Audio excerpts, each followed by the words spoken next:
use to grab their prey out of the water column. And one thing that would be quite exciting would be for us to come across one of these anemones that was capturing some prey. That would be interesting. Predation nice events. to see. Yep, predation events are always exciting. One of the benefits of being able to explore at this nice slow speed is that we get to see behaviors that you don't often get to see when you're traversing the water column with a towed camera sled, for example. Everything is static there, or when you're moving more quickly because you have some other mission objectives that require coverage of a whole lot of ground. So it's kind of a luxury that we have here, that we can spend some time looking more closely at the features that we see, at the biology that we see, at the processes that we see. Well, at least in the serious view over here, you can see there's sort of a stepping structure here to the cliff. Do a zoom on terraces. Sirius HD, please. Zoom frame D2 up. Video. Okay. One of the goals of the NOAA Okeanos Explorer program is to provide a vehicle for scientists to explore areas that otherwise haven't been visited before or are difficult to obtain funding for to visit. Based on the observations that we make and the hypotheses that we generate, we can then go to other funding sources, for example, the National Science Foundation, and look for financial resources and equipment to come back to these places and do more in-depth, detailed studies of some of the biology and the geology that we have seen. So this is a really nice platform to be able to make those kinds of observations. We have a black dogfish that is swimming through the frame now, and I believe another blue hake and tomorrow. I'm not sure I should chase him. It's going to take me. No, Todd, I don't think you need to. I think we saw enough to know the identification. If you want to do a zoom on the other fish that's still in frame, that'd be useful. Okay, stand by video. I'm going to get him center and stable. Okay, if you want to start in. So yesterday we were making the observation that we didn't see a large number of fish. We saw about 12 species of fish. But it's interesting to see here that we are seeing these fish even on the relatively steep slopes. So I had wondered at one point, is it possible that we aren't seeing fish because we're on such a steep slope? But this is showing that indeed the fish can use these habitats or pass through these habitats. I wonder if this is not a blue hake but a long finned hake. I will wait for our fish biologist to confirm.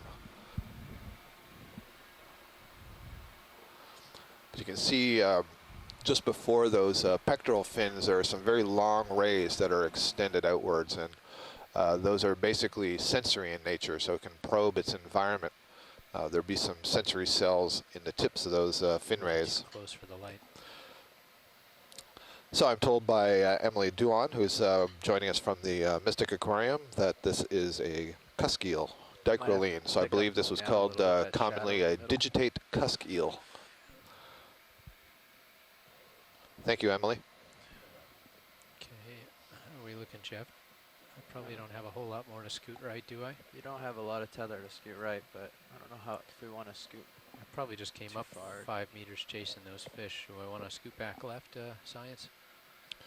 Another zig left? Yeah, we don't need to chase the fish, so you can move to where you're more comfortable and just continue up the wall. Thank you. Okay, all right. We're not seeing anything right now in this strata that's worth chasing.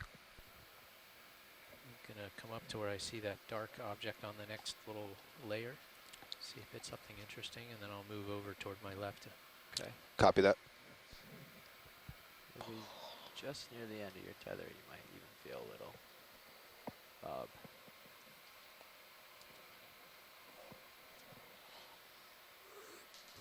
That might be slightly over. Video, this is watch lead. We're having some reports from shore that the I2 feed is having some difficulty, and they wondered if we could check to see if that's due to something leaving the ship, or that might be a shoreside issue. It's not perfectly vertical. We're definitely, Yeah. we want to wait a couple. I'll check. I see one report's coming in from Tim Shank. He's at Woods Hole. I'm getting another report that the Couple video fine meters, is starts the video is fine at Mystic. Move forward. So Tim, you're using the I2 feed at Woods Hole, is that correct? How are we looking now? Everything stable? Yeah, I think we can definitely we're looking do. good. Yeah, that's correct, Scott. Settled out. Thanks, Tim. Yeah, I'd be comfortable with a 5-meter move. Cut that video. It's Beautiful. Woods Hole I2 feed that's having the issues. Yeah. Emily, maybe you could let me know if you're on I2. 125 maybe. We do 5 meters at 125. We're looking at a collection of 5 the meters, 125? limit bivalves here on the wall. Sounds good. to me. And you can see very often when we see them, they're appearing in clusters. Bridge on me now. One of the things that was kind of interesting is when we first acquired the wall, right at the base, shortly after we landed on the sediments, we saw a Bridge, lone Could we get a, bivalve on a meter relatively move? flat Very surface, and that was 125. something that was kind of 0.1 unusual. knots, please. Ooh, there's a squat lobster there. Video at Mystic, they are also using an I2 feed, and they are having no problems. Is that a squat lobster, Scott, right in the middle? Let's see, a squat lobster. Oh yes, very good eye, thank you. So we have a squat lobster that's perched on one of these limit bivalves. And you can see it's got fairly long chelate arms. Chela refers to those claw-like structures that you see at the end. This looks like a fairly typical Galatheid crab. And I will see what some of our experts on shore have to say about this one. Can we have the lasers on after you're finished getting the nice shots here, please? How far in are you zoomed pretty far? Probably too far for the lasers, right, Jared? Great. There you go. And there we see the laser, so you can get a sense of the size of those bivalves. They're probably, 12 centimeters in length or so. And so that crab is probably 5 to 8 centimeters if you go from the tip of the claws to the back of the abdomen. Thank you for that zoom. Okay, moving along. I'm going to scoot a little left, a little up. Full ladder. Copy that. So we are on this wall in McMaster Canyon. The wall is the eastern wall of the canyon, and so we are moving up basically to the east. And as we do so, the ROV Deep Discoverer is sort of moving back and forth to the left and the right so that we can scan the area of the wall within the safe length of the tether that has got us connected to the Sirius camera sled. We're on a pretty steep section of the wall right now. You can get a really good sense of that if you want to look at Stream 2 in the Sirius view. You can see a sense of the overall topography as opposed to the view from the Deep Discoverer ROV, which is showing you an image right in front of you. It's what, about 2 meters away, 2.5 meters away perhaps from the front of the ROV. You feeling that ship move dial? It looks like it's starting to move. Ship's moving. I don't see much move of Sirius yet. Okay. Ship's almost done. Yeah, this isn't quite. You can see the laser so dots there on the definitely surface now to give you a sense go of the scale that we're looking at. Those lasers are 10 centimeters apart.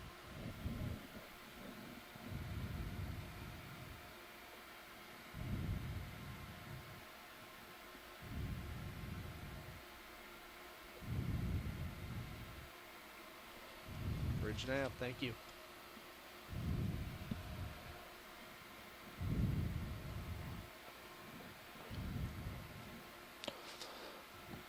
Our current depth is 1,279 meters here in McMaster Canyon.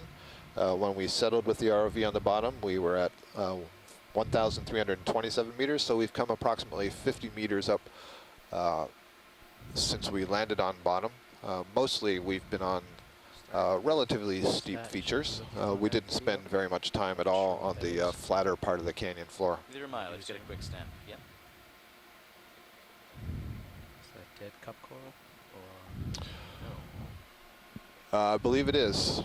Looks like a collection of cup corals that have grown together. So I see 1, 2, 3, 4, 5, 6 or so cup corals. They've been dead for quite some time, and they've been coated in probably a manganese crust or something like that. This is Awesome. mineral that basically precipitates out of the water column onto hard surfaces.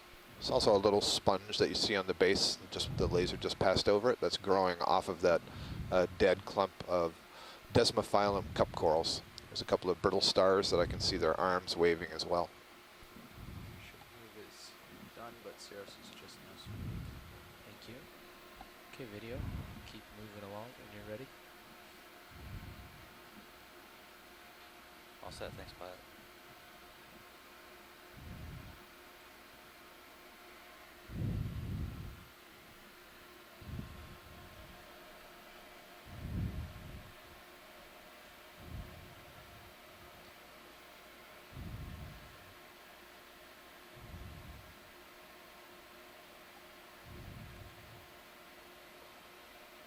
Coming up again to another one of these sort of step structures that we've been seeing, and off to the right on the Sirius camera, you can see some more clefts, deep vertical clefts in the wall, cracks, fractures.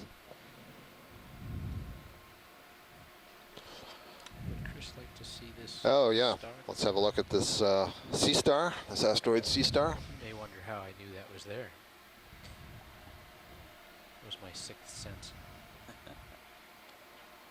Actually, it was in the port manip cam. Okay, video.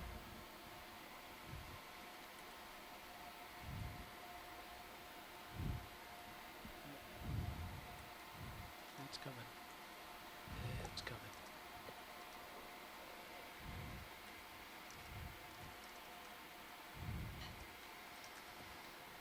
A little bit of current.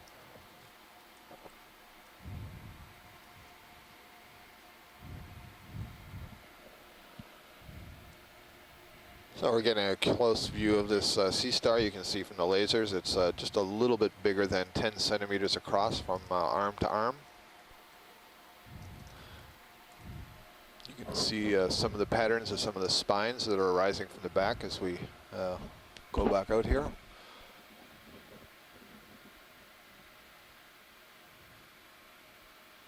Definitely getting pushed left. There's a small sea anemone tucked away there in the crevices of the bottom.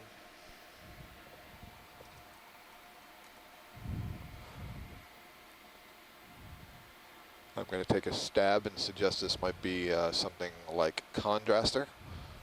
And having said that, I know that I will be corrected shortly. Hold medium. Let me try to stabilize that shot to Jared. Thanks. Kind of got the toes in the sand right now. I'm just going to try to hold it steady.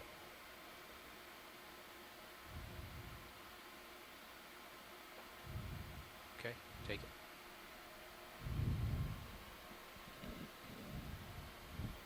Take camera, Jeff. Yep. So this is a very nice view that we're seeing here. Zoom and then maybe rock it down. As we focus there. So I believe these may be mostly the papillae that I was referring to earlier. So if I can see that correctly, these look like they are soft projections, not hard projections.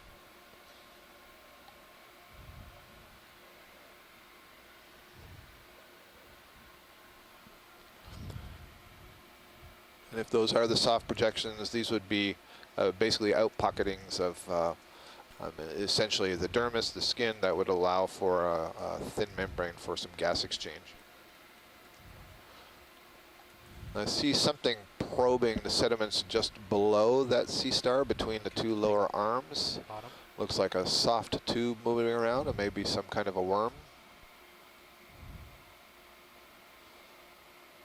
Now that we're looking at it closely, it's not going to move.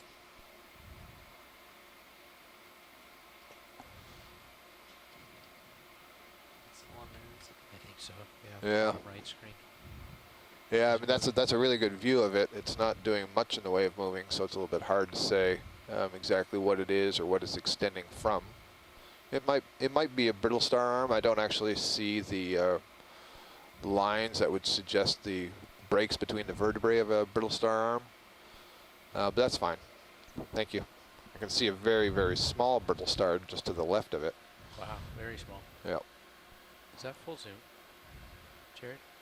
Wow, that's impressive. We are very close to this, by the way. Yeah. I've got my toes sort of nudged into the wall. Okay, so you are getting a really close-up view. One suggestion from shore is that this is a maldanid, which is a type of polychaete worm. So this may be a little worm. It's very smooth. I don't see any segments on it. Tug may But it's dislodge possible. All right, thank you. I think we've me. Okay. got a good image of that. When you're ready, Jared. I won't move until you're ready.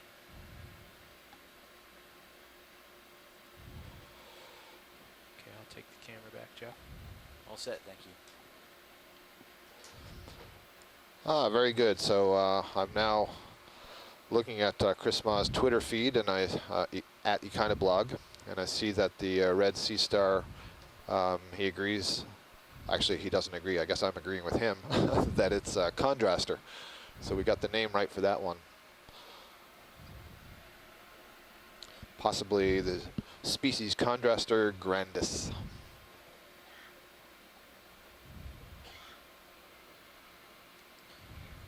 Do we have the tether to get over to that feature? Yeah. Vertical feature? Okay. Up there? Yeah. Yeah. Yeah, as you can There's see on the sea star. Sirius Do we wanna camera see now, that too? really nice cliff off to the right. And yes, there is the sea star about center of the screen. Let's zoom in on that. Got it. Stand by. Okay, video. Take zoom. Not set up quite as stable, but let's see what we can see. So here's a different kind of sea star. Yesterday, I know, and it's dangerous to just use color as a form of identification, but yesterday when we saw a sea star that was basically this white color and this overall shape, it was guessed to be something closely related to the genus Henricia. Now, And what's just off to the right? Just off the screen. Upper right corner. Yeah, thank you for the call. I just saw the wind as well. So Can we get a barometer read?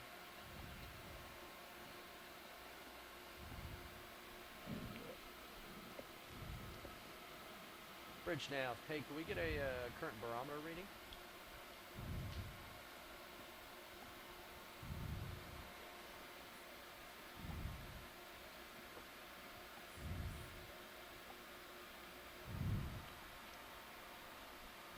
Roger that. 5 degrees to starboard. Thank you.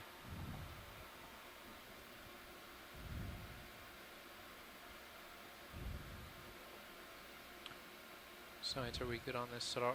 Should I try to Yeah, stabilize? the star's okay, but just to the upper right of it at about 1 o'clock from the star, there's something else sticking out of one of the openings.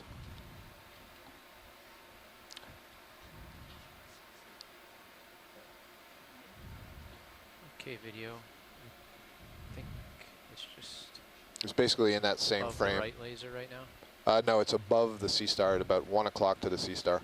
Go ahead in video, please. Sort of a dull white with brown stripes. Hey, Todd. Go ahead, Nav. There you go, you got it. Heard all at the bridge? I did, yes. Okay. Let's So keep- you're aware that the winds are I was listening, yeah. quite it's breezy up there. Quite So breezy. we're- Hopefully it's just a squall. Yeah. Well, we're going between 20 and 30. Okay. You know, it varies. So All right. Well, just 5 minutes ago we were 13 knots and steady, so yeah. we'll watch it. Yeah. Is that a sponge? Is that Yeah, just- I'm thinking it's a sponge. I was wondering from a distance if it might be a sea cucumber, but that looks like a sponge. I see a range of holes. While we're here, get another, that's such a nice distance, get another view of that sea star. Okay. Thank you. Jared, do you need to give me a little partial, please? Thanks. A little too close. A little too close. I see another Okeanos pink sea urchin over there on the left. And we'll swing back here just a second and see that sea star again.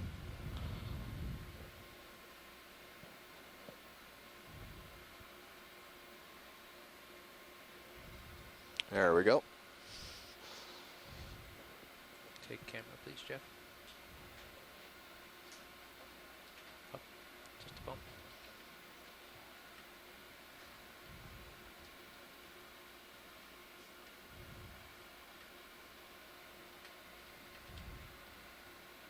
You can turn the lasers off for this imaging now.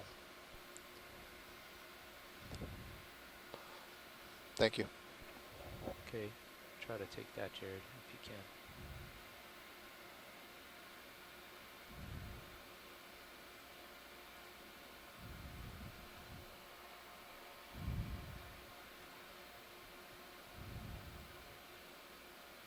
You can see the water moving across the face. That is Sure, that yeah. is the current mostly. I don't Okay. think I'm causing that. Thank you. So it looks to me like the this upper surface of this sea star, you can see the spines arranged in these little pedestals that Chris Ma was describing earlier. And that opening in the center there would be the exit for the digestive tract. And you can see some spines and some tube feet on the lower side. Thank you.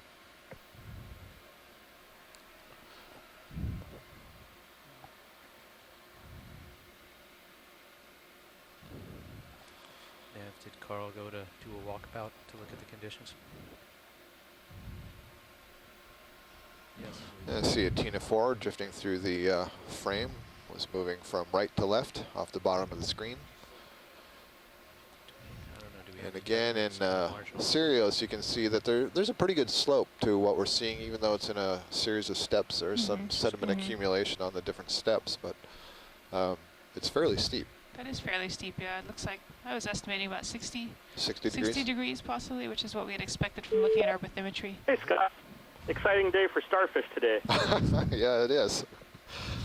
So what did you think of that white The one? thing you just saw, the purple whitish thing with that Yep. central opening on Yep. the center, I think that might be a relatively rare, barely known starfish called Pythonaster.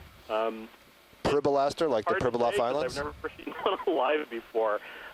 That center opening is what's called an osculum. Ah, okay.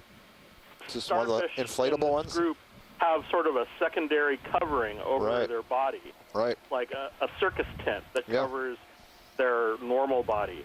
So I think it was a year ago, we saw something close to this called Pythonaster, which is another rarely encountered species.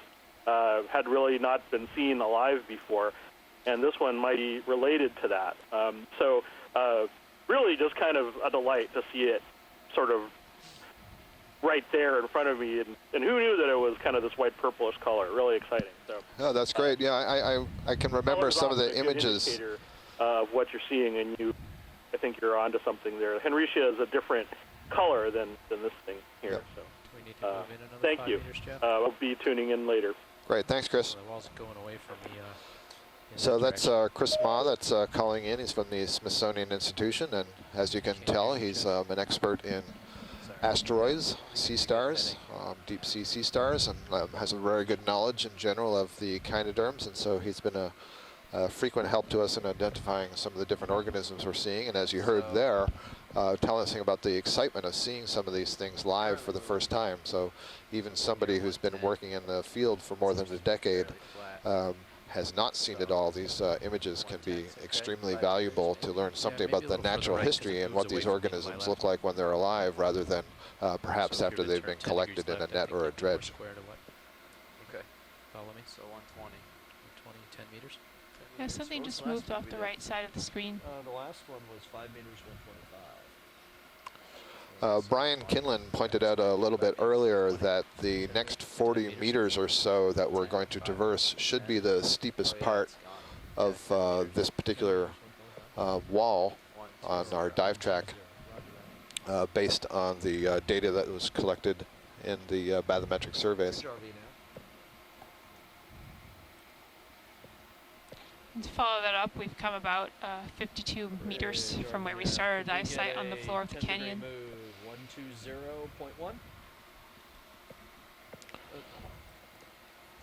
Correction, 10-meter move. 120 degrees, 0.1 knots.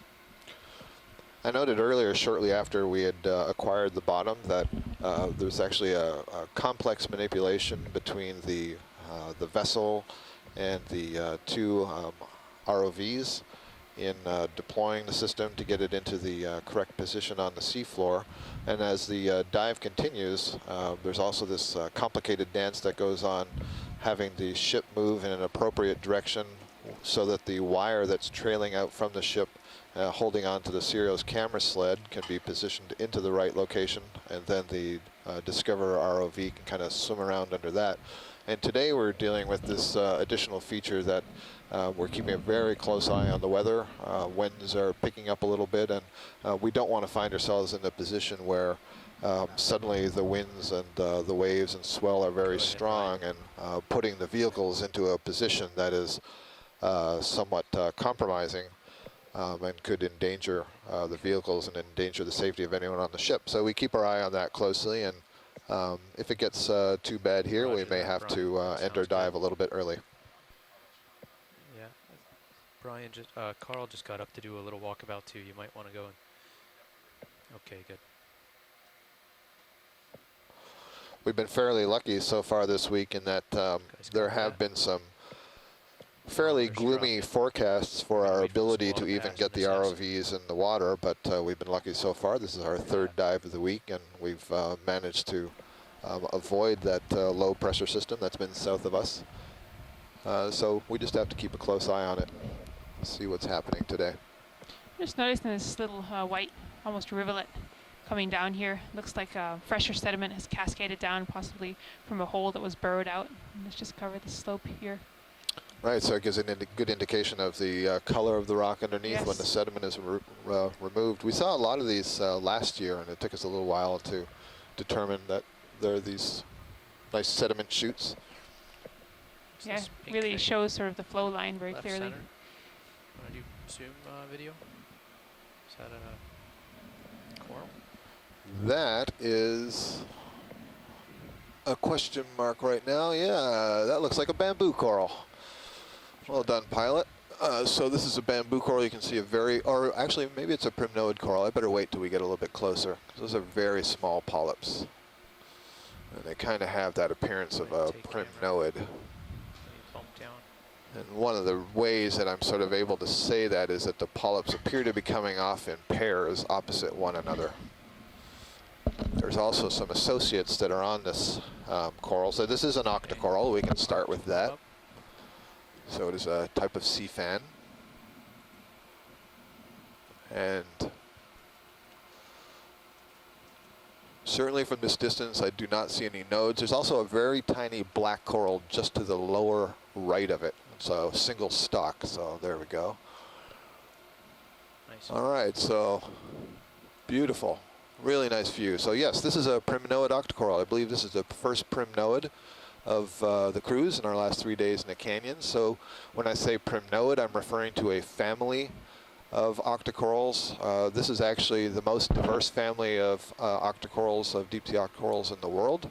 Many different genera, and look at that, there's a small hermit crab crawling up on the left side of this primnoid. You can see the body is quite red, and it has a snail shell that it is tucked into. This is a second hermit crab we've seen today, which is to my knowledge, fairly unusual in these deep sea systems. I'm not sure what species of primnoid Octa Coral this is.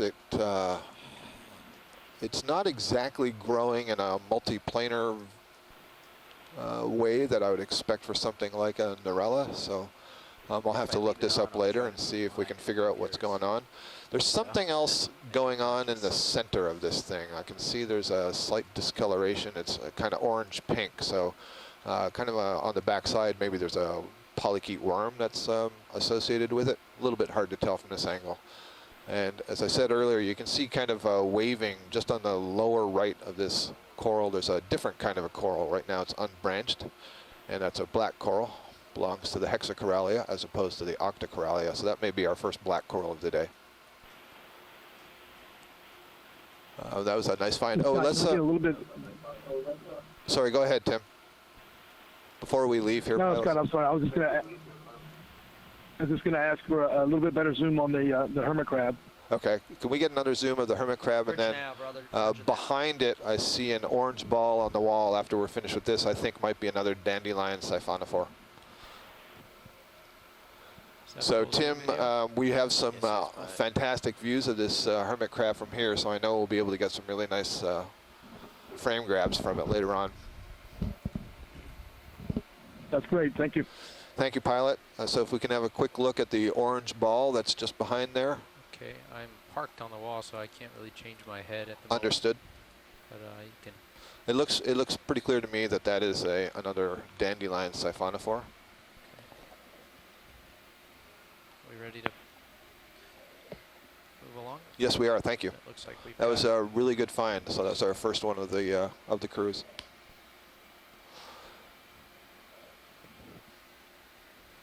Looks like we have some good tether, unless you're zoomed in, Jeff. Oh, you've got plenty of good tether. Okay, terrific. I'm going to come up and eat some of it up just to get 20 meters off the wall. Yeah, Feed it off as you need it. looks like just saw the wind dip below 20 for the first time in a few minutes. Yeah.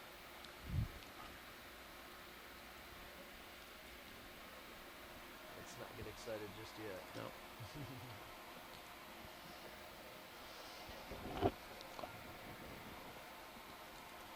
Well, we didn't think we'd be diving today, so even if we get a half a dive in, we're lucky. Yeah, it's still a bonus.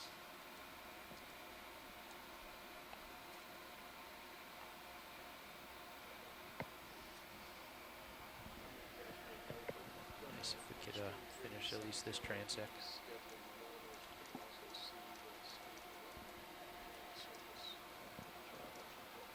Okay. Those of you who are interested in getting some more data about what's going on here out at sea, you can tune into Stream 3.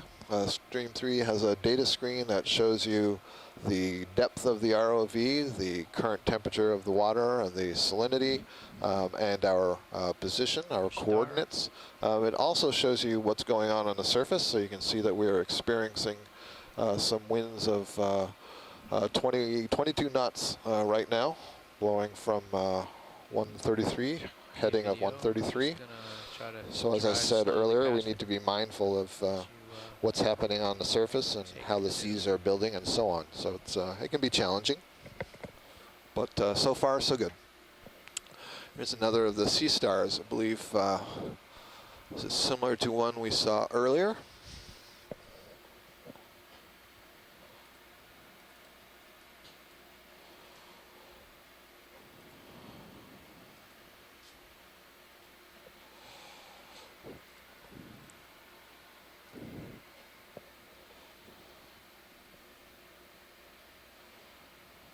Get you there, video. I'll get you there.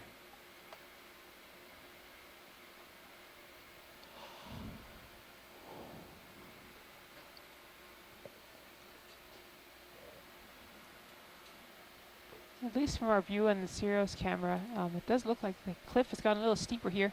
Before we were seeing some slopes about 60 degrees, now it's near vertical.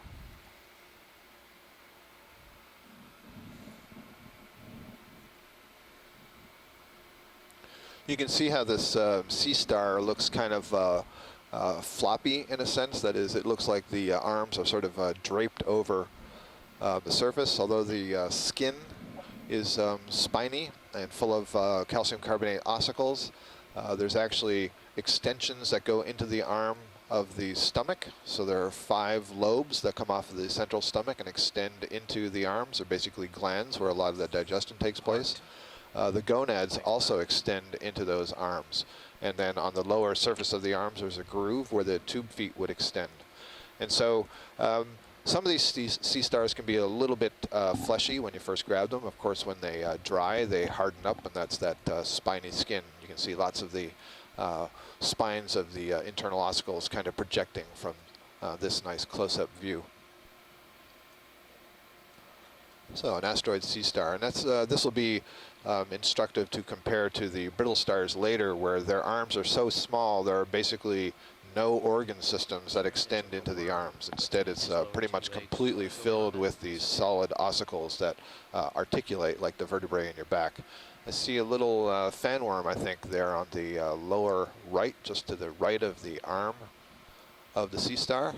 You can also see what looks like possibly arms of a very small brittle star extending from a small opening on the left side of the arm. And you can also see tube feet at the end of the sea star arm. And there's a little red spot, and I know maybe Chris will give me some information on this, but I know in shallow water sea stars, one of the tube feet may be modified with some pigments so they can detect light. Thank you, that's a really nice zoom. Okay, I'm ready when you are, video.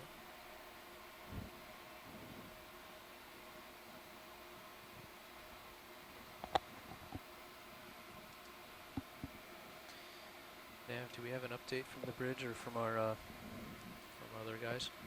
Has this squall passed, or is it still sort of affecting us?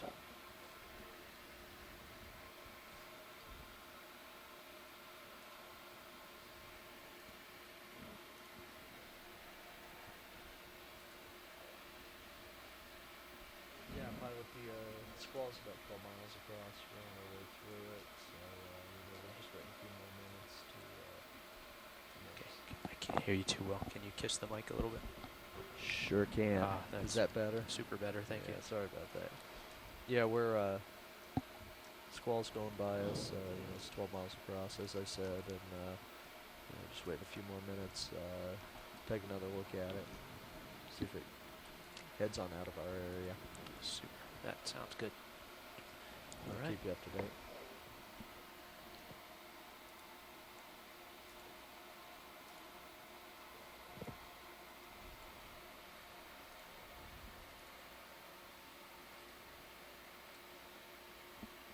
So we're moving along now. We're just checking a little bit on the weather situation. We really have to keep Jeff. an eye on that. It seems that it's all right for now.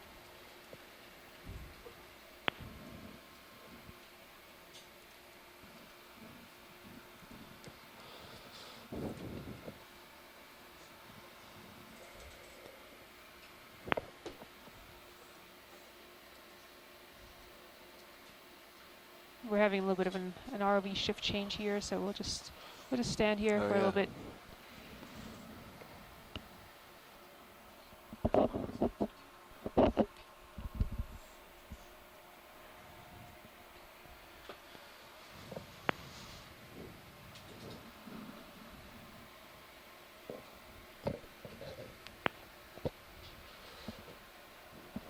Hi, I didn't see, was that Jeff that sat in the pilot seat? It is Jeff that's at Hi, the Jeff. pilot seat. How's it going? It's going pretty well.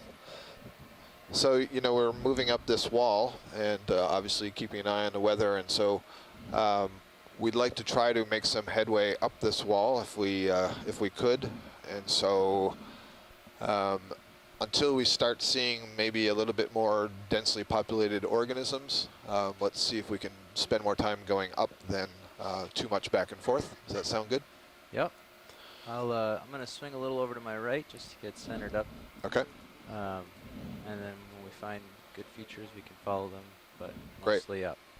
Well, great, yeah. So I don't want to stop the sort of meandering back and forth left and right and all the observations, but just so we can, just in case we have to end early, we can be closer to the top of the wall would be nice. Copy that. Thank you.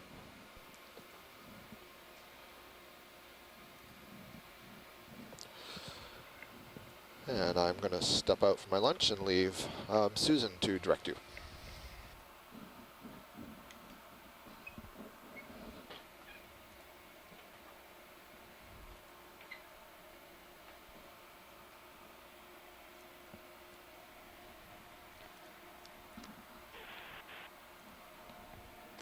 So again, just moving laterally along this wall. In the CRS camera, you can see some sharp vertical clefts that are going to be coming into our main view here soon. Still not too much in terms of life, or I guess megafauna or corals here on the slopes. But we'll see if something else shows up as we move further up. And already I'm Copy seeing that. some sea stars up there. That's good. Let's go in, take a look at those. Co-pilot. Can we get another ship move dialed in? Another 10 meters at 120. Sure. Will do. Thank you. Roger that. Bridge, RV now.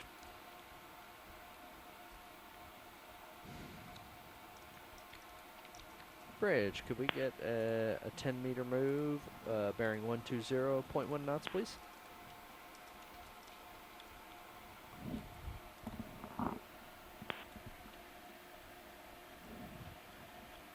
Yes, sir. Also looks like there's something down there to the bottom right, sort of an orange spot, and then possibly, I can't see from here, but a sponge, possibly to the right of that. Maybe we can take a look at that first and then come back and look at these sea stars. Sponge and orange first. Aye.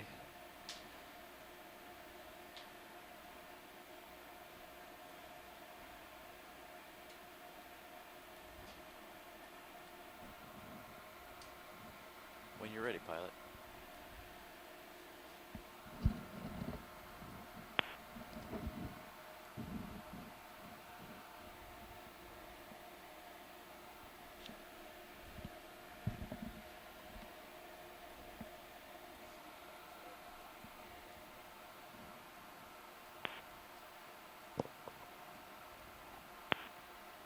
And indeed, it is a sponge.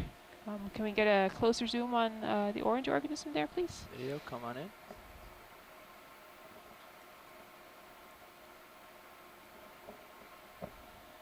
Another daisy or dandelion.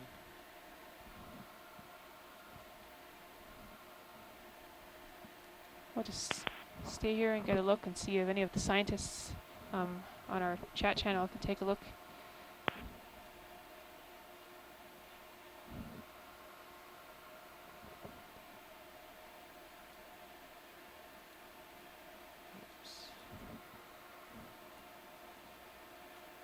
That's fine, Jeff. We can.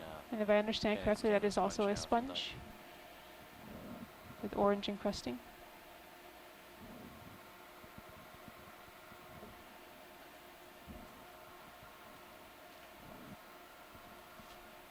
Okay. That's good Looks for like now. there's an amphipod attached to the sponge there. Aha. The video's breaking up, but it looks like there's an amphipod there at the very base.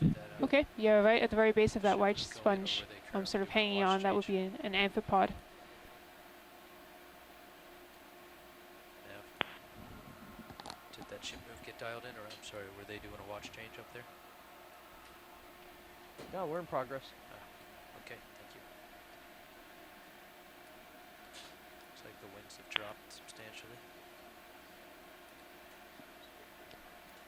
Looks like there's some very, very tiny microorganisms sort of moving along the edge of that sponge. Hard to get any closer.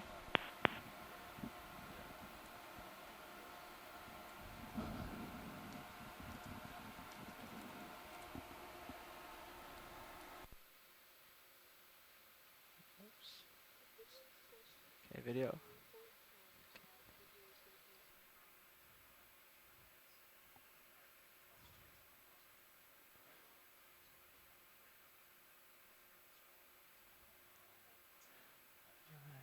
All right, video. Let me settle up for this sea star. We can come in on that. Actually gonna get up above it just a little more to get some better light, I think. Do we want the less or more orange one? All right.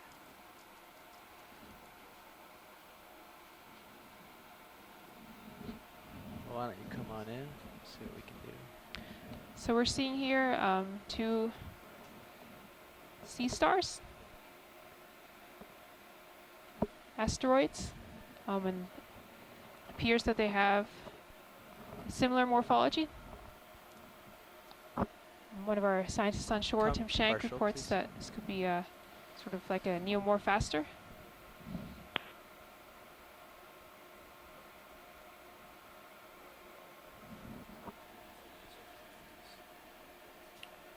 Yeah. Yeah, let's get it. Co-pilot copy. Can you hit the lasers? Thanks.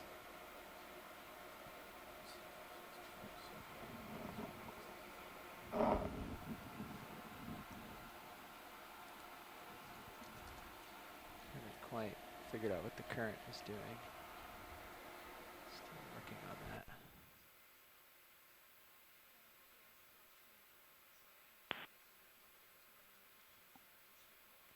actually come wide video. I just want to settle in for something. I see a something that might be interesting.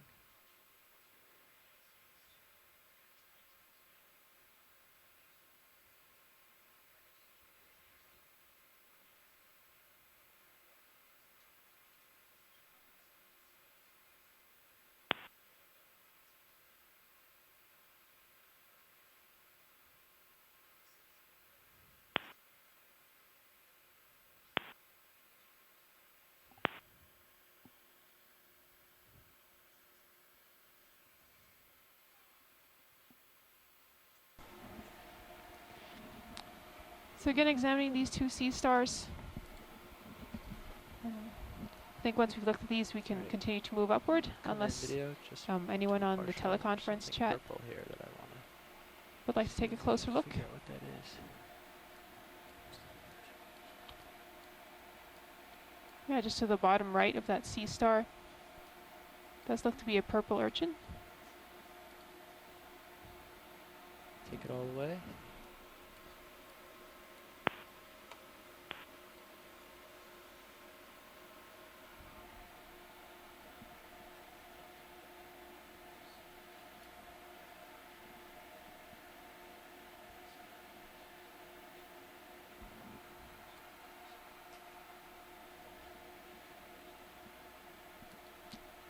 Very nice view.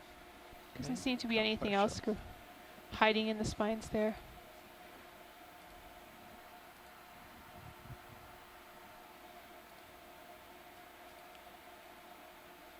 It's another similar urchin, brittle star, sea star.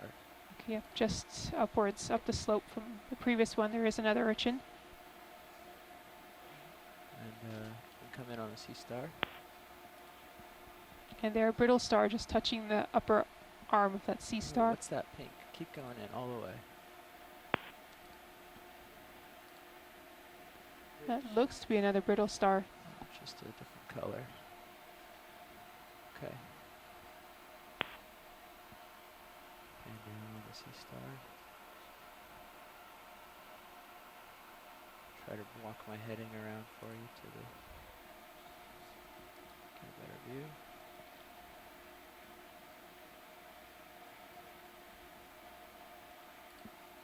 There's also another organism to the left of, sort of under that left arm of the sea star.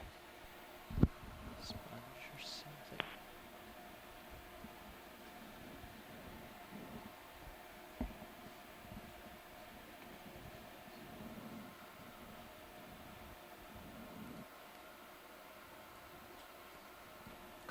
Come in on the, as I track the sponge here. Whoops, the camera.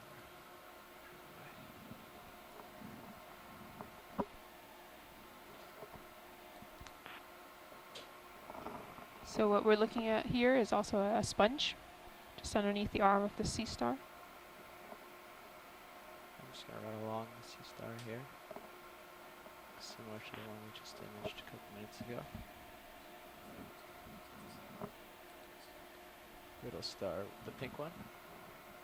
Oh, the yellowish. Yep, absolutely. Come on in.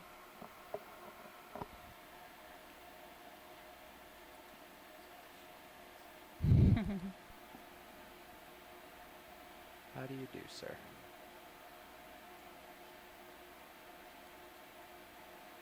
Oops.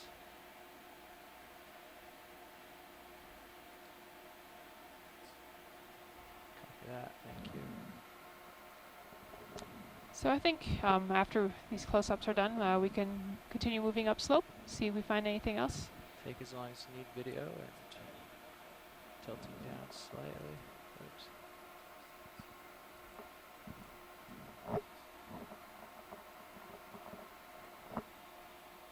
So note in that close-up shot that we saw the nice segments on the arms of that brittle star.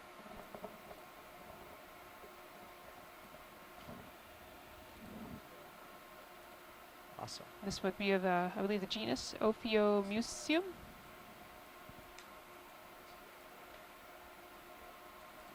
All right. Upward and onward. See what else So is in the We'll world. move slowly up the slope here, and I think I'm seeing another sea star up there on the left side. We're sort of coming up sort of a darker slope here, possibly sediment building up, and it Copy seems to be that. getting a little wider up top. Some Roger. more chutes where sediment have come down.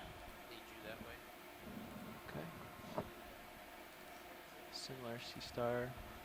We're gonna keep going. Just got 2 good zooms of stars. Yeah.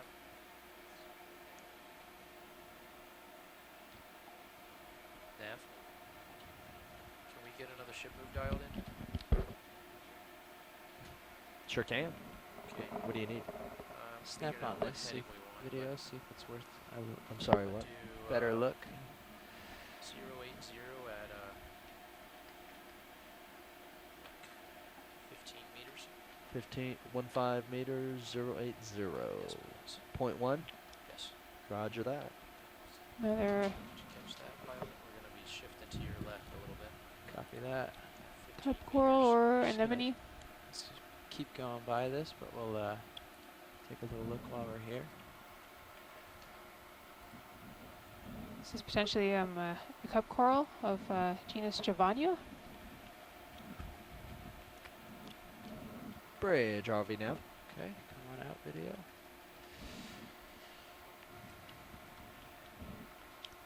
Bridge, could we get another ship move, please? 15 meters, bearing 080.1 knots, please. Oh, nice. Look at how the sediment's being easily blown off the surface there. And, oh, seeing a little bit of a fragment falling down from above. Some pieces breaking off the wall and falling down. That's correct.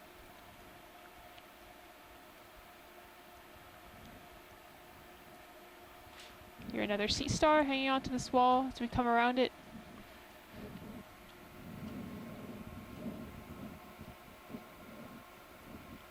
Just come up a little bit, Jeff.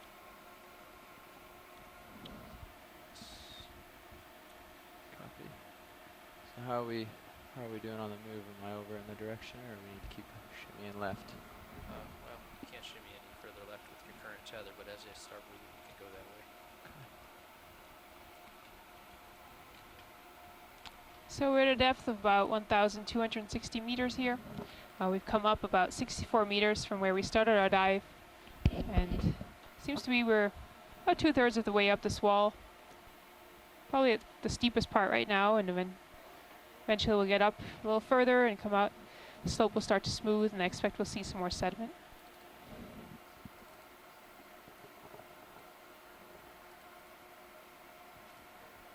Okay. You guys nailed the sonar problem. Yeah, it hasn't frozen in a while, huh?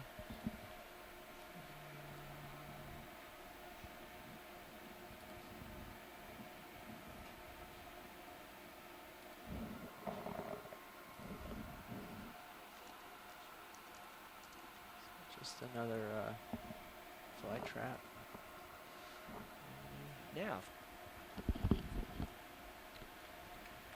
Is that something on Yes, sort of that's the top correct. left? Yeah, it Top left. appears Or that just a the dark wind and stain, the sort of where the current lasers are all right now. coming from the same direction, Here? and they would push us directly away from the wall. So, or Or not the hole. necessarily directly away, but in that direction. So Sorry, yeah, dead actually, west is I a can't quite hear you. Nav fantastic has direction. me latched on.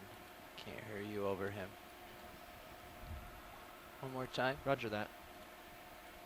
Not a problem. Watch lead. Is there something you wanted to see? Yes, so where the lasers are right now, I can't tell if that's just a notch in the wall, and it probably is. Okay. Snap in video or here. You can just see go if- in slightly. Okay, and it is just a notch in the wall. So we can zoom out again and move up. Something's living in the notch. Ah, there is. Can we get closer? Yeah. Spur of the thing is to the left. Okay, video. I'll tilt down. We can peek. That's exactly right. Looks like potentially a little bit of a sponge to the bottom right, and then something in the cavity itself.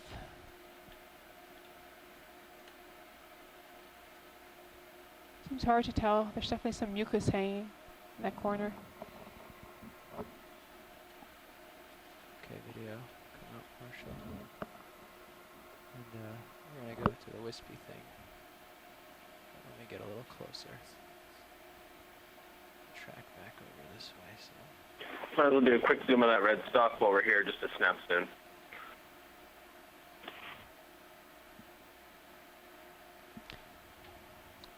Did you mean the red organism to the left of the view? Okay, video. Just come on in. Yep, quick snap zoom, but no need to linger.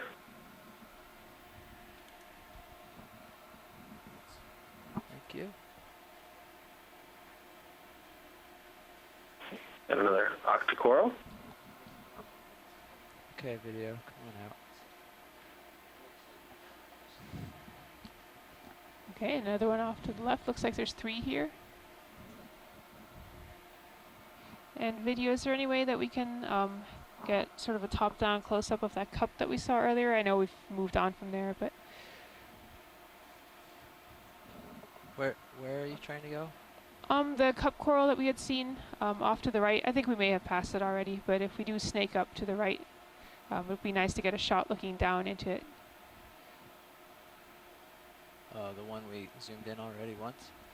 We did, look yeah. down on Further, maybe it's further away than I thought. If we could get a downward view on that, that would be nice. I'll look over to my right here. Okay, yep, that's the one, just at the bottom of the screen. It's sort of moved out. We could get a better view in there. This one? That's it. Okay.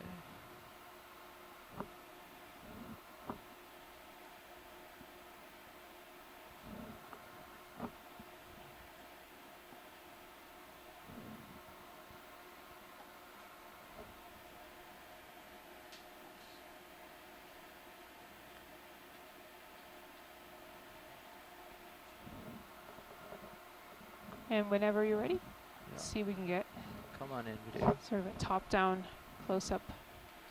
Thank you.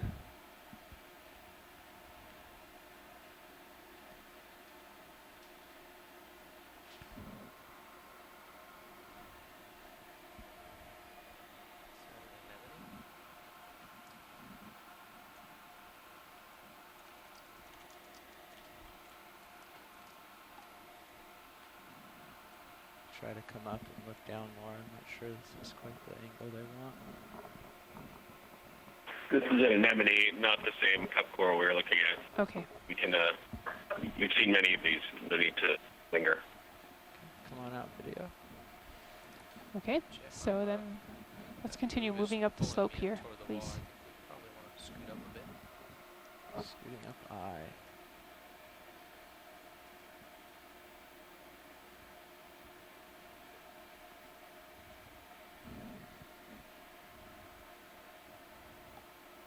My full wide video.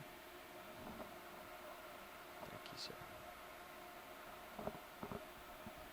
Interesting view in the Sirius HD.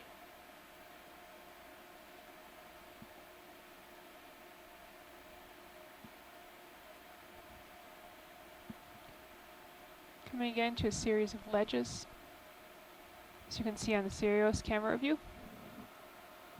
And is our ship complete?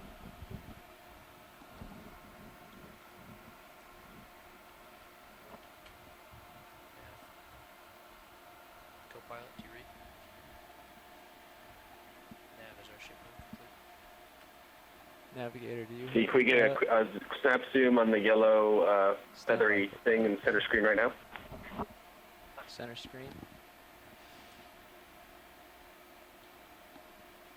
Just south of the lasers.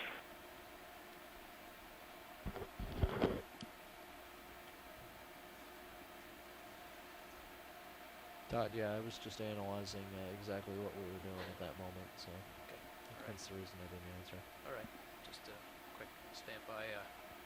Just make sure you let me know if you heard me. Roger that. Thanks. Yeah, I was gonna suggest Just a little snap should be good for us to see what it is, and we can move on. Looks like we're stopped now. Okay, video, you can come in. Good there.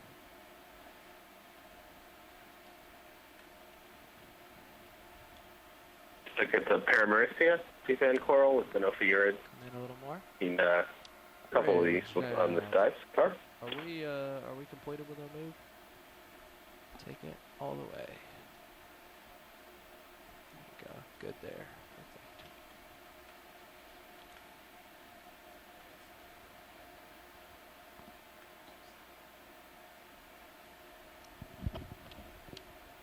Bridge RV nav.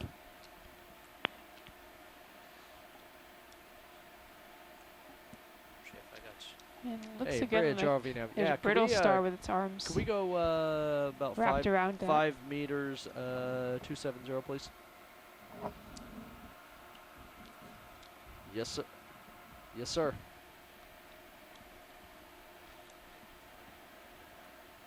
Huh? Way too far. I was hoping to come around the side to see those brittle stars, but I'm thinking my swing arms. Yeah, I'm not gonna- seeing any other associates on this one. Maybe I have a little more room on the Yeah, just the extra schema. starboard side. Come, Yeah, we. Come on up, Jeff. Are you good, Okay. Tim? watch lead. We're gonna have to run up. Yes, I'm good with that. They're gonna back us up. Okay, we can move on. I understand. I caught your call. Just come up for a minute, all right? Ah, looks like there's Stand some by. more This going is on here. Heavily overhung. I'm gonna catch up to Sirius and make sure we're clear of this cliff, and we'll And to the reacquire. extent they can, just very the quickest of snap This wall zooms is on actually coming there's a towards couple us a little, Stoliniferous so colonies. Make sure we're It's, safe. it's okay if they have to move. Just wait till they settle out back. Well, I called in a little bit too. I got a little greedy. So as you can see in the Sirius view, the cliff face that we're following is actually very sticking out quite sharply. It's an overhang, so we have to be quite careful that Sirius does not move up and bump into that face. So we have to reorganize here a little bit before we can continue upward.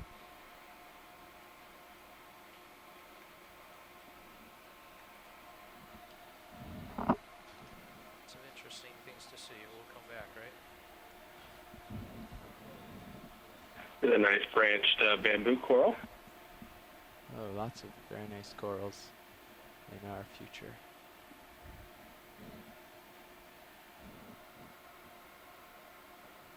Lots of corals here.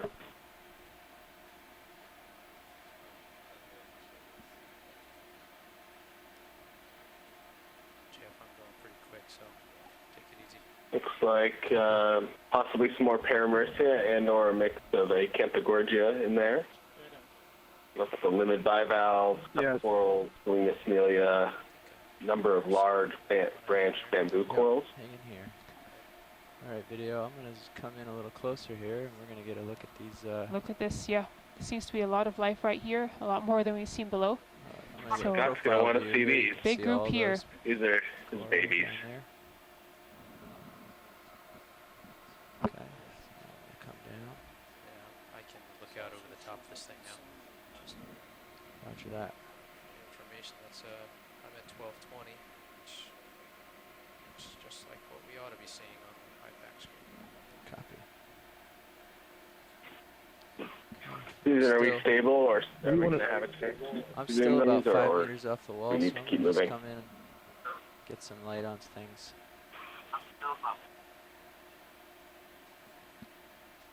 Small fish also swimming around left side, just off the left side of the camera now. Is the ship there? Can you hear me? Yes, I can hear you. Okay, I was just asking if we're going to be able to, once we set up here, zoom on any of these, or Yes. are they still worried about our position?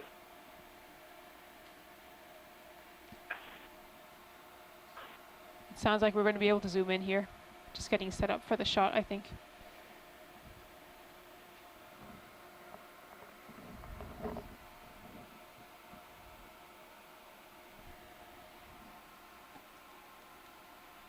Okay, video. Come on in.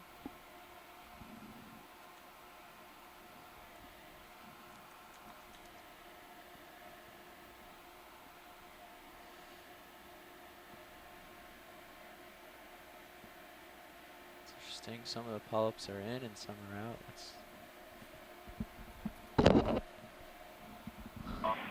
It's a really nice branch bamboo coral colony, quite large. Some of the polyps extended, some retracted. Still quite a ways off. See the nodes and the internodes clearly, the base. Yeah, we're seeing quite a bit of bare skeleton toward the base. I don't see any associates so far. Tim, I thought I might have seen a very small brittle star around the base. But we'd have to pan down there again to see. Okay, going back towards the base. Looking for a brittle star. Okay, can we take a quick look at the base before we leave?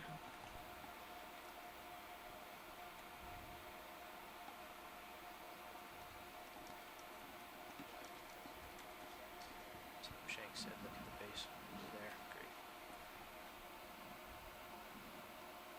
Those holdfasts are just amazing. Yeah, there's a little guy wrapped around there. At the very base there. Good eye, Brian. My video is breaking up really bad.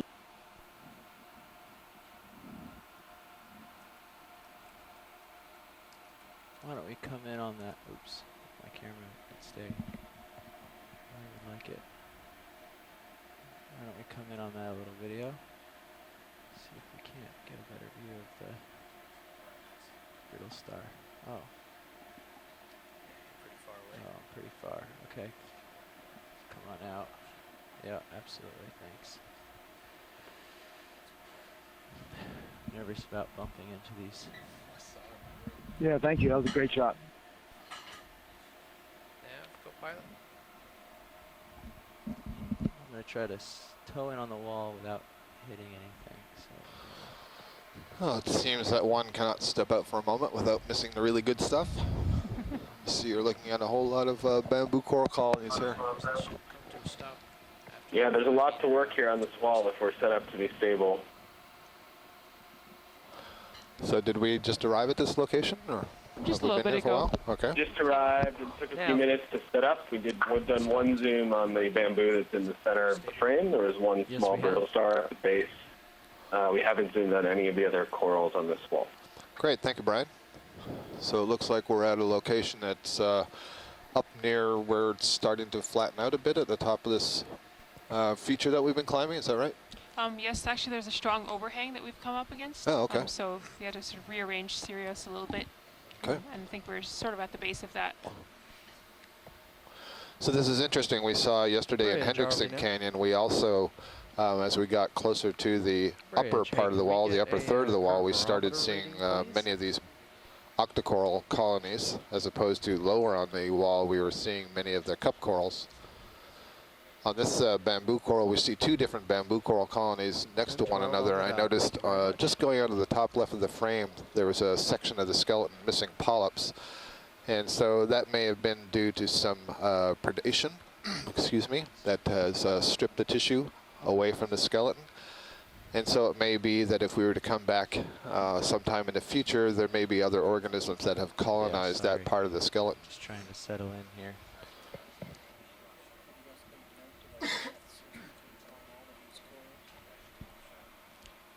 Yes. Hey, so, Scott, do you know our projected shallowest depth to this dive? so the top of Where are the we dive, trying to reach? the top of our dive plan is about 1,180 meters, and that's probably a little bit further Okay, over the video, top of come in. the edge of the cliff. And Tim, as I'm looking at the high-pack screen here, and it looks like the contours are really broad by the time we get to about 1,200 meters, so it may not be worth going much shallower than that. It might be better if all the conditions look good on top side, and right now the wind speed's back down to 10, Yeah. so that's nice. It might be good to jump off and do the second transect. So let me just Okay, talk sounds about good. what we're seeing here on the screen. Maybe is the, we could probably pick up by 1205 or so depth. Right.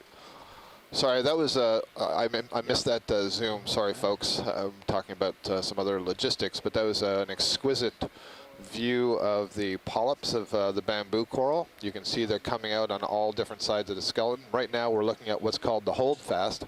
The holdfast is the point where the initial larva that settles has put out a bit of the skeleton to secure itself to the wall, and then as it grows larger and buds off new individual polyps, more calcium carbonate is deposited, such that you get this round disc. In this particular case, because of the boring on the wall and all those different holes, that disc isn't so much round as looks like it's sort of amorphous, draped calcium carbonate. You can also see really nicely there on the left, just above the hold fast, there's a dark node on the left side, so that's a more flexible protein node, and on the right side you can see the tissue is actually pulled away. The orange stuff that you're seeing is the living tissue of the animal, and there's still a ring of it that has gotten onto the other side of the skeleton, but you do see some exposed skeleton there. And then just above that I see some spiny arms of an ophiuroid brittle star that's clinging to this bamboo coral.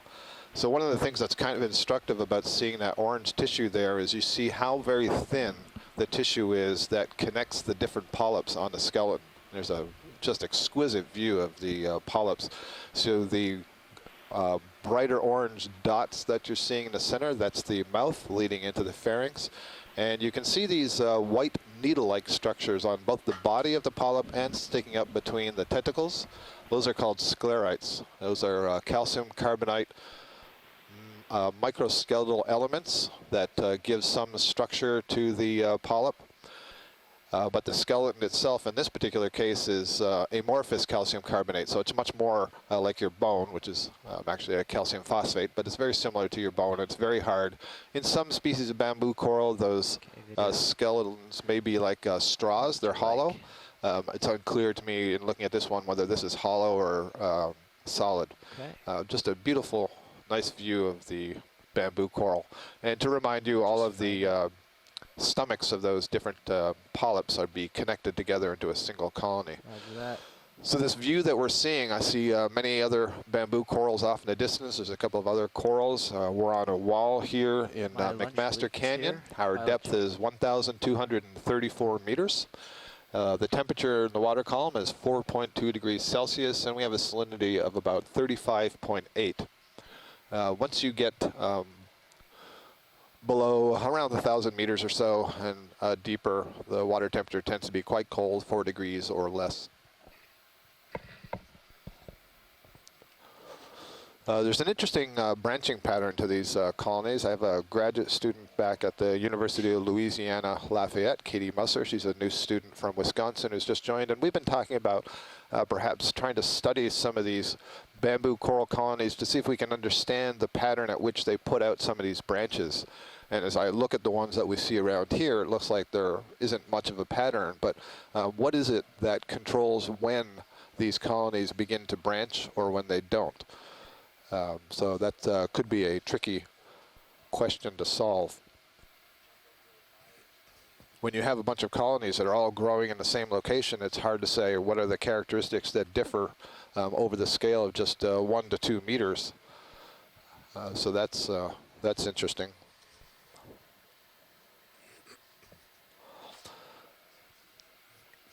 I've noted before that we have a variety of scientists who are joining us from shore, so I have to give a shout out also to another of my graduate students, Esprit Histan-Saucier. She's studying the taxonomy and systematics of bamboo corals, so we have been collecting little pieces of bamboo coral colonies from around the world in the deep sea, and she's been doing genetic analysis on those and trying to understand the relationships of these different bamboo corals and trying to be able to provide names for all these things. And we do this work in collaboration with a number of other scientists. And one of the key partners there is Les Watling, who's at the University of Hawaii, and his students. Wow, this is probably the largest density of bamboo corals that we have seen in our 3 dives here in the canyons on the eastern seaboard. So this is a really nice view.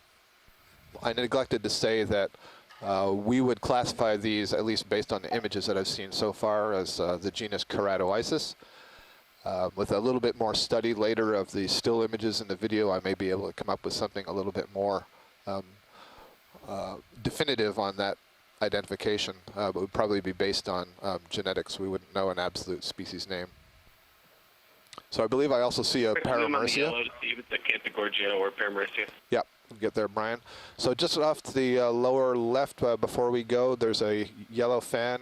I apologize, pilots. I was letting you get sorted there. Hydra Medusa just drifted by. Right, I've got the little yellow one. Yep, that's correct. Just having a look off to the right before I go around the corner to the left. No problem. We'll come back to that, Brian. So, Okay.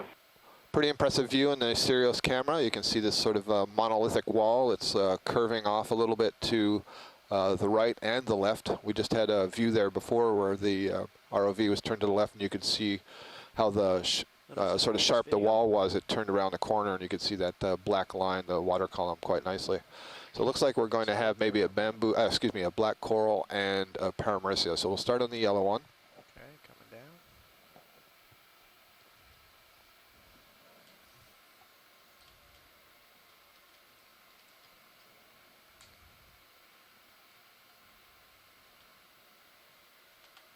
Stand by a minute here.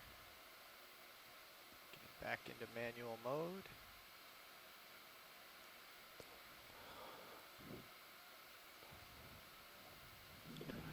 Scott, while they're setting up, I see these circular orange discs on the seafloor look a lot like the Edward's Eye anemones. Is that what are these cup corals? Yeah, Tim, once we get a little closer, I'll let you know if they look like cup corals, sponges, or anemones. It's they're too small for me to tell at this point. Yeah, same here. I also was wondering when the time is right, there's that white horizontal band above all this with the next step that comes up. Geologically, I'd love to hear someone tell me what that is. That may be difficult. Susan has stepped out for lunch, but we'll do our best. Okay, video, let's get a little zoom. Roger that, Scott. It's great. This is a great location. I agree. Let's hold that for a moment. So indeed, this is Paramaricia. There's also a lobster in a little crevice just above the Paramaricia. We'll take a look at it in just a second. But the Paramaricia, this is an Octa Coral sea fan, and I can see that it does have an ophiuroid associated with it. Dave, if you're in position, we can get a little tighter image of the Paramaricia, see if there's anything else on it. That would be helpful. Coming around to the right here.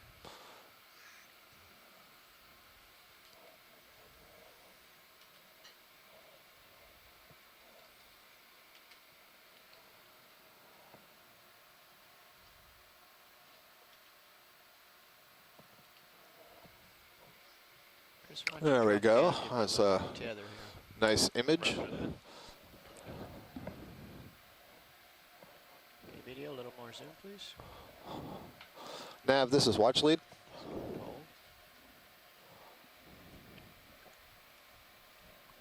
Nav. Watch lead. Yeah, can we drop a target here and call it Bamboo Wall, please? Bamboo Wall 1. No, scratch that. 1 underscore Bamboo Wall. We'd like the number first for order. Underscore Bamboo Wall. Thank you. Yes. Yeah, I can do that. All right, terrific. So we have a Paramaricia there with an ophiuroid. I see no other associates. If we could have a look at that, I'm not sure if it's a squat lobster or a lobster that's up in that little crevice tucked in back there. Coming up. And then just to give you some advance warning, Dave, after or before, as works for you, you see the orange dots that are just above the crustacean. We want to check out if those are anemones or corals. Okay. They're definitely not sponges, guys, on shore. I can tell you that right now.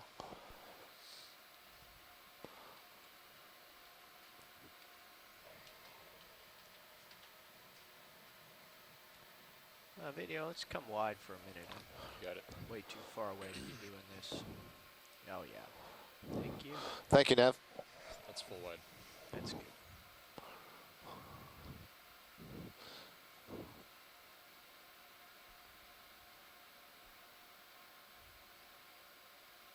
Okay, let's zoom from here.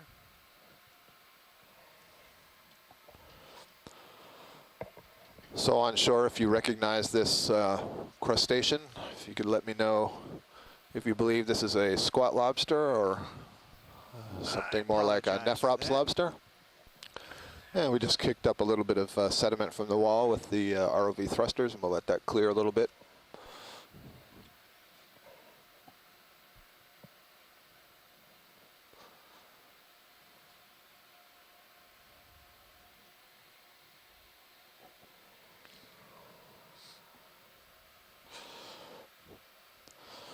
All right, so unfortunately we're getting some reports from shore that the video is frozen. It's a good time for you to be frozen since we're just waiting for the sediment to clear, so hopefully it'll be back up shortly.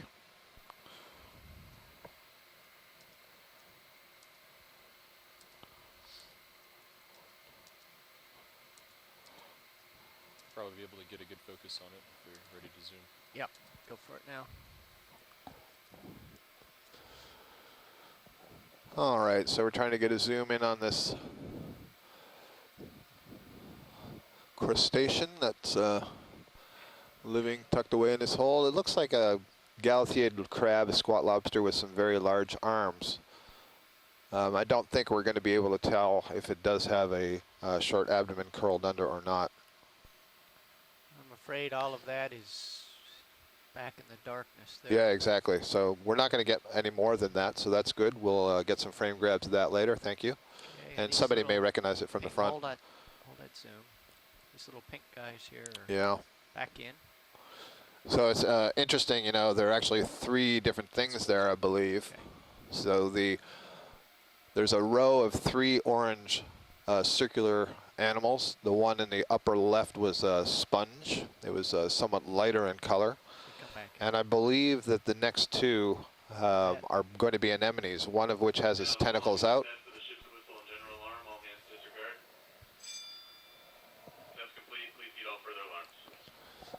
And the other one is contracted with its tentacles in, I believe, but we'll get there in just a second.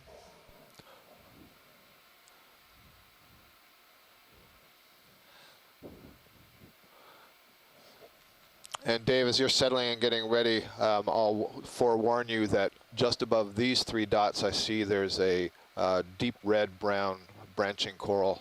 Would like to get an image I saw of. that earlier. Thank you. Potential black coral. Yep.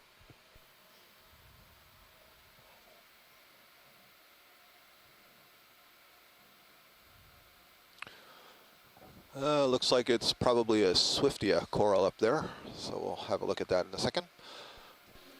Okay, let's try a little more zoom here. All right, we're going to zoom in here, guys, with the crustacean and then those 3 things that are sitting above it, the orange things. So we have the lasers on for scale. This the 2 arms there are probably about 8 centimeters apart. Okay, so these look like anemones to me. So certainly we have 2 anemones. Actually, you know what? Can we zoom in a little bit more on the one on the far right? Far right. Yeah. Come on in, video. It's full. Okay. So we're going to grab that later. To me, that's an anemone. However, I do see some hints of almost what look like septa there, which would suggest it's a cup coral. I see the antennae of the lobster sort of moving around there. It might be disturbing it a bit. We can come out on that. Okay. Just go partial. Hold right there. Got it. The lobster, Yeah, she's come out of that's the why burrow a little bit. I saw those antennae moving. I thought he might have been easing out a little bit. Let's go in a little bit more on the lobster. We've got a better view here. Yes, Tim, I think Edwards it is a good guess for now. That looks like a squat lobster to me. The abdomen is curled up underneath the body. Very nice image. All right, let's check out that red-brown coral when you're ready. Okay, hold that there, please.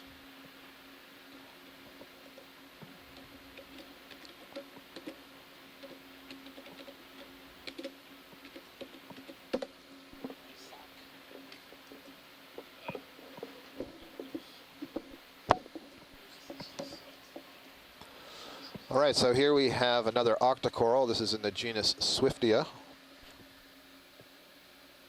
This may be the first Swiftia that we've seen today. Earlier when we were looking at the bamboo coral, I was talking about the holdfast, which is the initial point of attachment of the coral to the substratum. And I described it as a disc, and you can see very clearly on this one that it's a disc shape. In the background there, you see one of the ophiuroid brittle stars kind of moving its way over the bottom, and you see the way it picks up its legs and lifts that center disc and crawls along, and that's kind of different from the asteroid sea stars, which use their tube feet to glide over the bottom. So back to this Swiftia. You see that the tissue is a little bit thicker than the bamboo coral, very red. You can see some of the polyps extended. The polyps appear to be on opposite sides of the branch, alternating. They can retract those tentacles right down into that tissue. Thank you, Dave. That's enough for identification. We can move on when video is ready. Let's come wide. Scott, do you see any associates on the Swiftia? Negative, Tim. There was nothing on that Swiftia. And there was a second colony of the Swiftia to its left that was even smaller, and I did not see anything there as well. I see a cutthroat eel that's on the lower left of the screen. There's also an asteroid that I believe somebody made reference to earlier in the event log. Amy Bako-Taylor from Florida State University has noted that she doesn't recall seeing much Swiftia in the canyons last year. I do believe we saw some, but we've seen at least 3 or 4 colonies in the last couple of days here. So I'm not sure if that's a factor of the latitude that we were at or the depth range that we were at. I'd have to go back and look at the notes about how common Swiftia was in the canyons last year, but maybe Brian or Tim have some notes. It looks like in the far off to the left is we're going to go okay. here. In the Sirius view, it looks like you can see there's a ledge below our position right now that may have lots of cup corals coming off of it. And we were seeing those cup corals drop down and then move back to the right or south. All right, so we're just going to drop down a little bit and verify that those are cup corals on that ledge, and then we'll swing back to the right here and go back up the wall. Oh, you have some feeding video. Oh, wow, yeah. Half soon, please. Copy Oh, that. it looks like an eel has got a squid in its jaws here, so this is exciting. We get to see a little predation event. Lunchtime for You everybody. can see the eyes of that squid quite well. And the eel has got a good grab of it. It's cutthroat eel. I believe this is maybe the 3rd occasion now that we have seen a cutthroat eel with a squid. Think we can get closer, pilot? Stand by. Okay, a little more zoom, please. Hold that.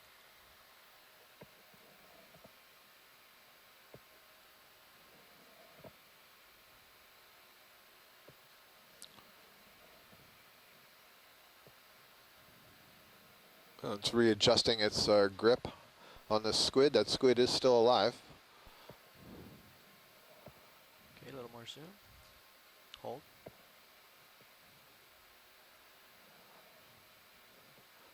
You can turn off the lasers. Scott, I barely have a view, but it looks like the squid's cut in half. Is that true? Maybe by the thrusters? It does look like there's something sticking out of the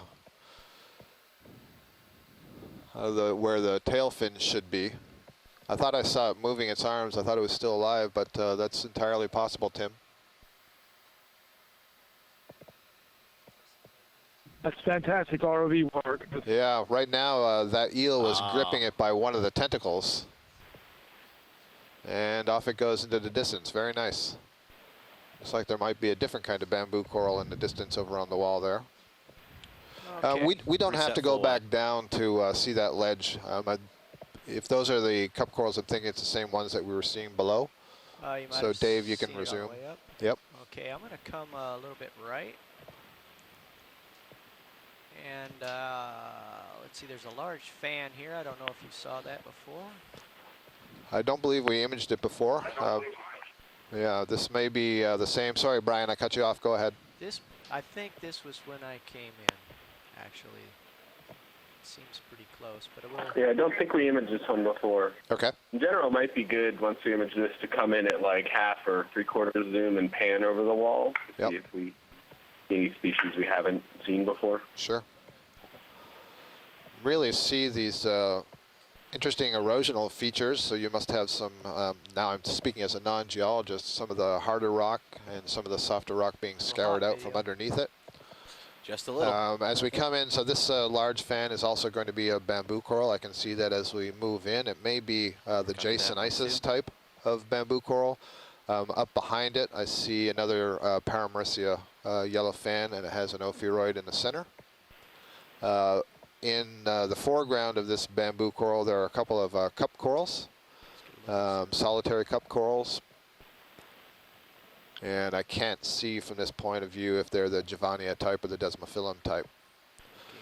You can see the nice holdfast of this large bamboo coral fan. It looks kind of knobby there, growing on the base. And there we have the lasers on to give you a sense of the size of this colony. Lasers are 10 centimeters apart. You can see all the polyps are extended on this bamboo coral. And this is different from the bamboo coral we were just looking at earlier, where I pointed out how thin the tissue was. The tissue on this one is somewhat thicker. It's a lot harder to see the skeleton through it, so the coloring on the bottom of the skeleton there appears kind of brown, but you can just make out faint hints of large black nodes underneath that tissue.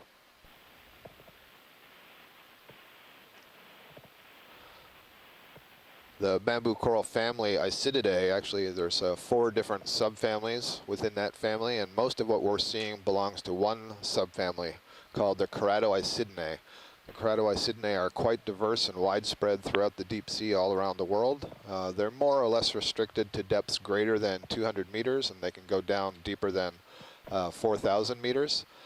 And they're quite diverse within the deep sea. So there we go, a really nice view there, and you get a better sense perhaps on your view of the nodes, the dark nodes that you can see coming on the skeleton that's arising from the holdfast. So this is an interesting one. You can see that it is growing more or less directly off of the vertical face of the wall, and that's probably a pretty heavy skeleton. The branches you can think of as bones. They have calcium carbonate in them, so that holdfast has to be strong enough, and so too does the base of the wall have to be strong enough to maintain that weight. Of course, there's a certain amount of buoyancy being in the water, but there is nonetheless some forces being applied to the point at which it's attached. That's terrific. Thank you, pilot. I'm good. Science is good when you guys have what you need. To anticipate the questions from shore, I do not see any associates on this particular bamboo coral.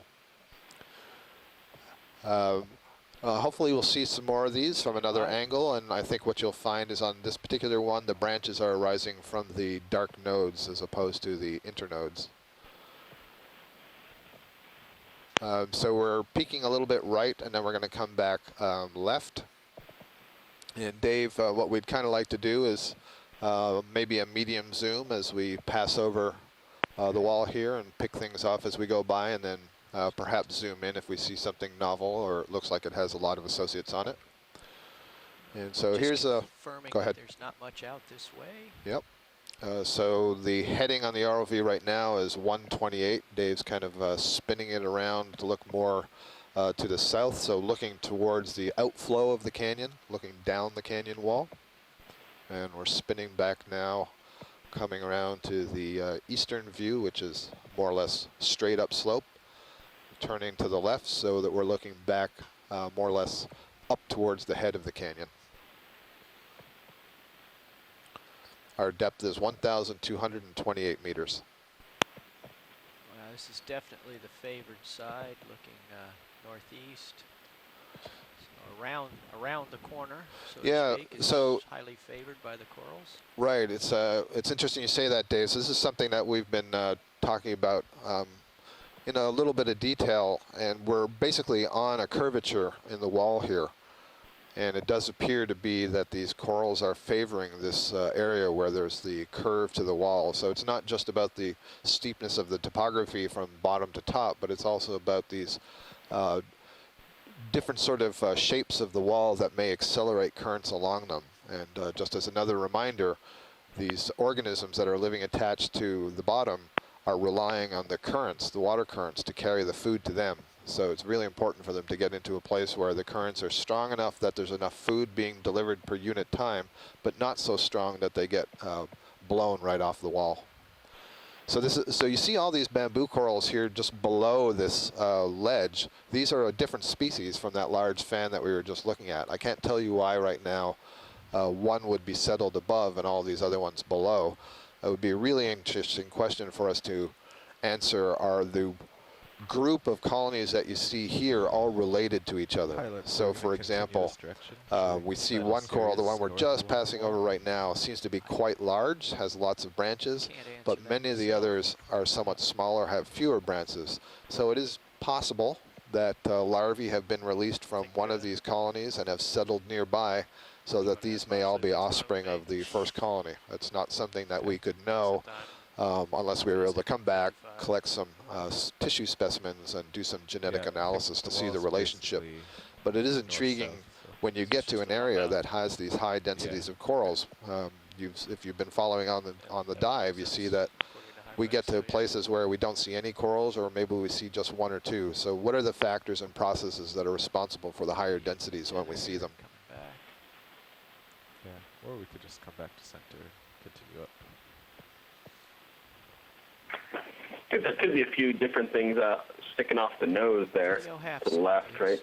Let's do that. It's less work. Hold that. Same wall. Okay. Just going to start a slow horizontal transect with a little more zoom. Scott and Susan, do you have any sense of a current today? Earlier, we've had some stronger currents up by Sirius, and Todd referred to it as a subtle current by D2. Dave, do you have a sense of the currents that are impinging on the vehicle right now? I will stop my thrust now.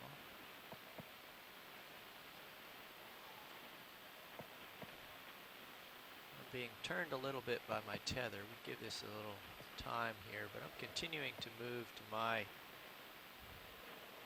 right. It's generally carrying me south. Okay. So at least at this point, it looks like we have a current that's moving out of the canyon. So from the head of the canyon moving south. How far to the left are we able to go, Dave? I pretty much reached the end of my tether there, and Nav is contemplating a move in that direction. Yeah, that'd be great, because it looked like maybe there were some different kinds of things sticking off the wall in that direction.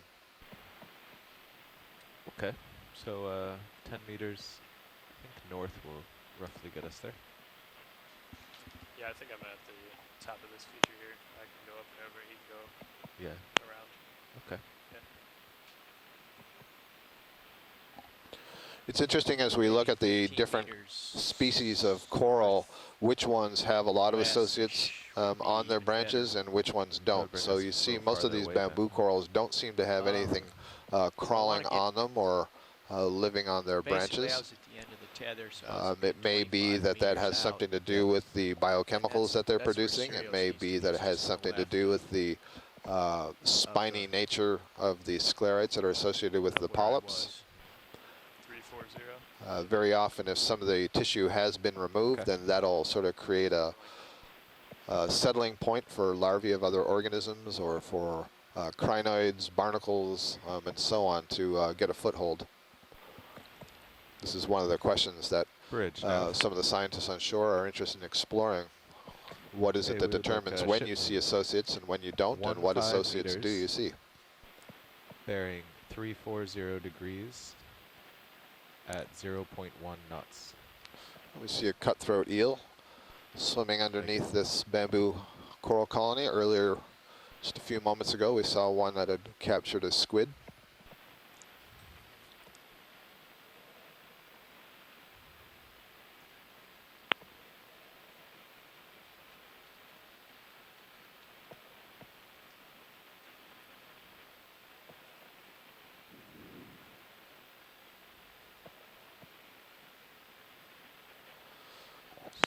Oh, here we have a king crab coming on the lower right corner of the screen, and this is a big sucker. You can see the 10 centimeter scale of the laser dots, and so I'm guessing each of those legs is maybe 25 to 30 centimeters, and so that's probably more than a meter all the way across from one side to the other.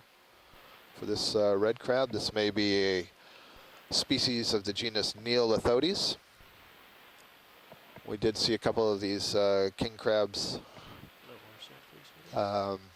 yesterday in the canyon and the day before. A really nice image.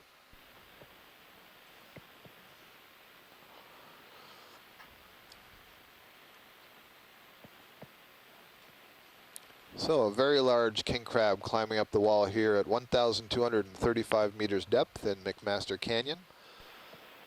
King crabs are fairly closely related to hermit crabs, These are all members of the Decapoda.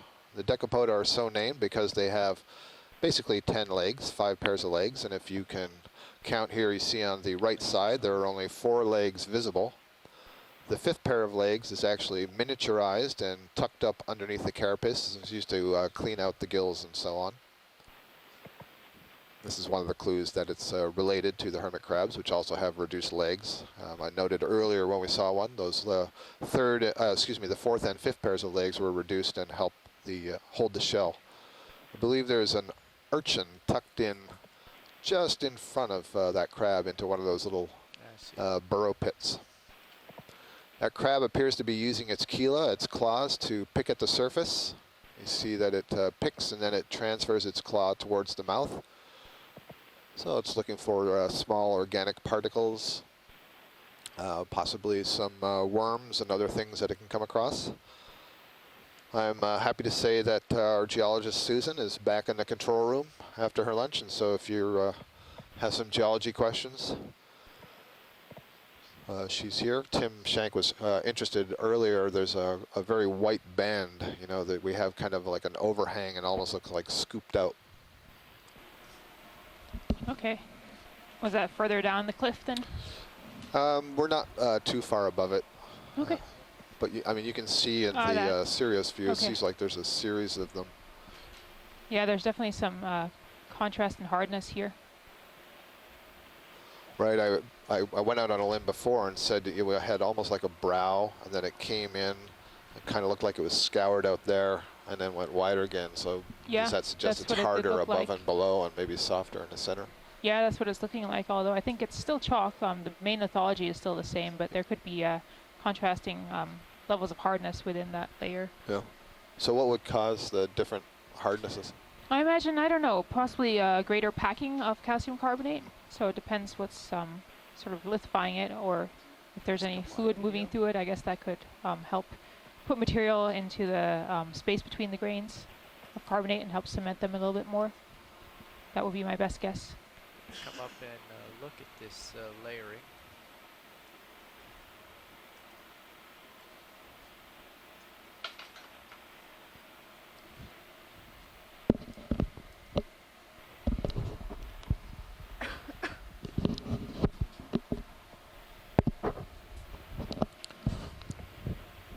I believe this is that large Jasonisis-like bamboo coral fan that we saw earlier. So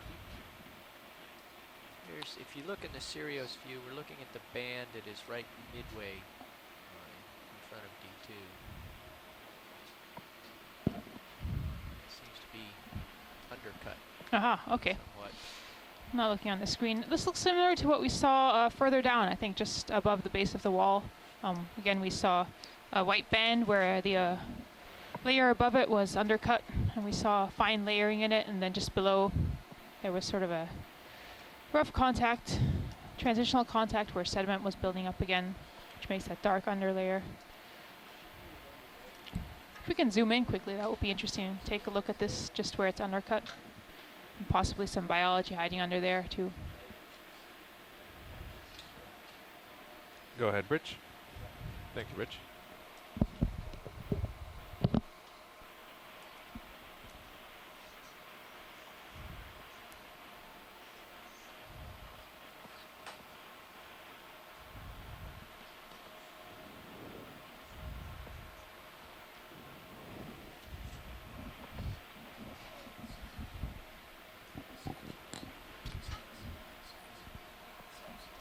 Welcome, pilots.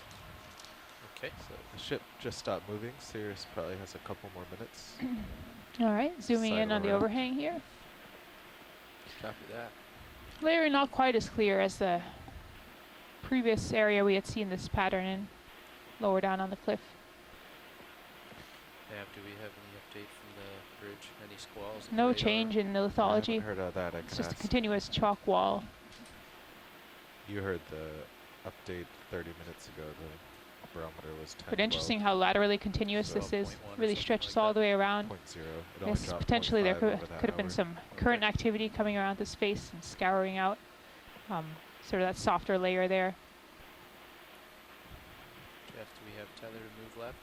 Yeah, I'm just amazed at the rugosity of the texture of the substrate here. I mean, it's so pivoted and angular. And so is that just weathering over decades and millennia? So you're talking about the larger scale structure of this whole face here, or just the smaller scale texture of all the burrowing and that modification? Yeah, I guess I'm thinking more local scale toward what the animals would encounter on, when they would settle and start recruiting. It's just so pitted and so much surface area, right, for colonization. Yeah, we don't see that much. Yeah, and I think that we saw this chalk layer yesterday, and it's been seen in other canyons, and it's thought to be of Eocene age. So I believe that's sort of in the 40 to 50 million year range. So and that's quite old. Excuse me, pilot, can we get a zoom on that large fan? Because of the angle we're at, we might be able to nicely see the branching nodes versus internodes. I believe this is branching from the nodes, but I'd like to verify that. Thank you. Keep an eye on the upper swing arm. Copy. Your lower one's out a little too, just so you know. Roger.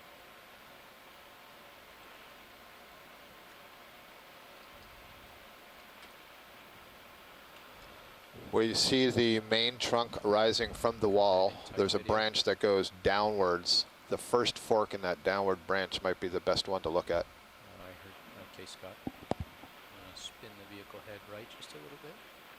I'll let video track focus. There we go. Huh. So I do not see a node at that branch. How interesting. The tissue is so thick that it's a little bit hard to see. Full zoom.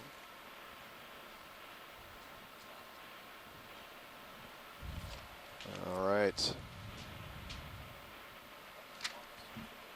No, that's what I said, but this is good. I can see through the tissue, and I can see there's a node, but it's not near a branch. And all those other branches, I didn't actually see any nodes. There's another node, it's not near a branch. There's a branch, and the node is below it. Excellent. Okay, I got what I need. Thank you. So this is an internodal brancher.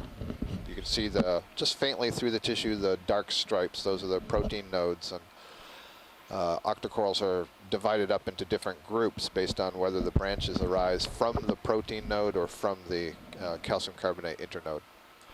The white. Gorgeous. Spine-like. The what? Yep. Point out if they're, and I said that on the. Excuse me.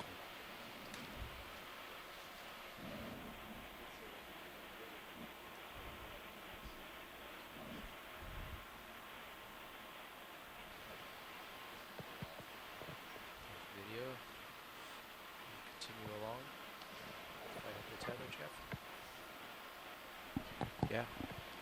So maybe, I guess just to finish off that comment on why we see this really complex texture here on the wall, with tons of burrowing, probably also lots of physical modification. At the base of the wall, we saw that debris slope, the debris fan there, where small pieces of the chalk had come down. This is a fairly old layer, or it's thought to be. Of course, we haven't age dated this layer specifically, but a similar chalk layer has been seen elsewhere in canyons. And it does have an Eocene age, so that's about 34 to 56 million years. That's fairly old, so I imagine there's been a lot of time for this layer to be modified. Okay. And we also noted that this is a smaller canyon. It's slope sourced. That means it does not stretch up onto the shelf, which means there's probably not any large sort of storm-driven turbidity currents coming down here.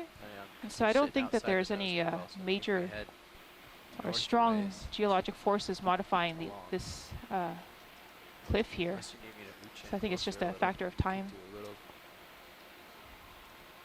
Yeah, Carl. I think we're talking about a little more move, so I can get some tether to keep moving along this nose. Okay.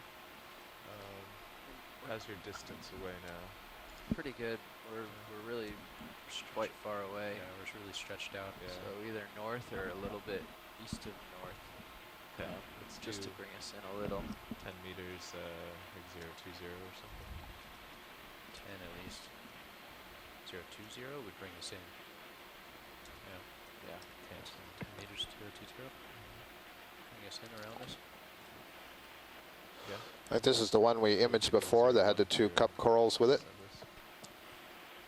on the right side. Scott, we're sort of at the end of our tether in this direction, but I could go up or down the wall in this location. Sure. So did we come around at all? I mean, around the bend in this feature? Have you already done the move? We've started to. Okay, just started to. Yeah, so let's come around. We've 10 just meters, started to move in that direction. 0 meters. Roger that. Let's go up a little bit. We have looked at this fairly extensively, but not too far because I don't want to get away from this band of corals before we get to go a little bit more to the left to explore. Okay. Thank you.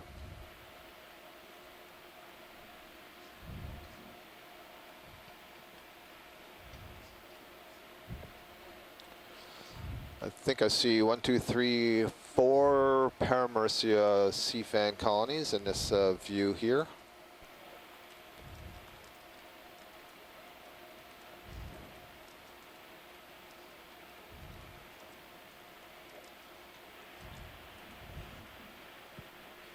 Guess if I go that way, I'm gonna yank, so I'll come to the right as I go up. That's good. Wait for the move to get settled. I don't think he's called it in yet, has he? I think he did. You did, thank you. Pilot, can we get a quick look at this, quick zoom at this colony in the center? Let me get set up for it. Thank you. Before we take it.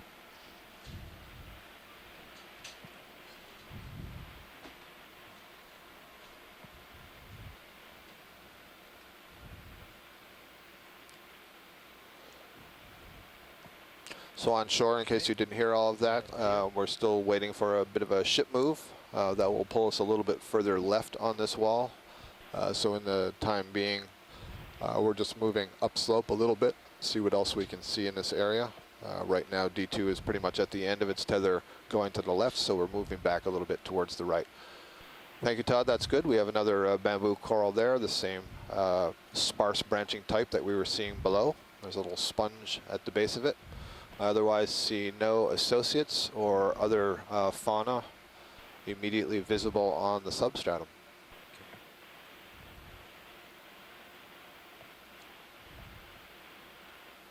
I'm good when you're good video.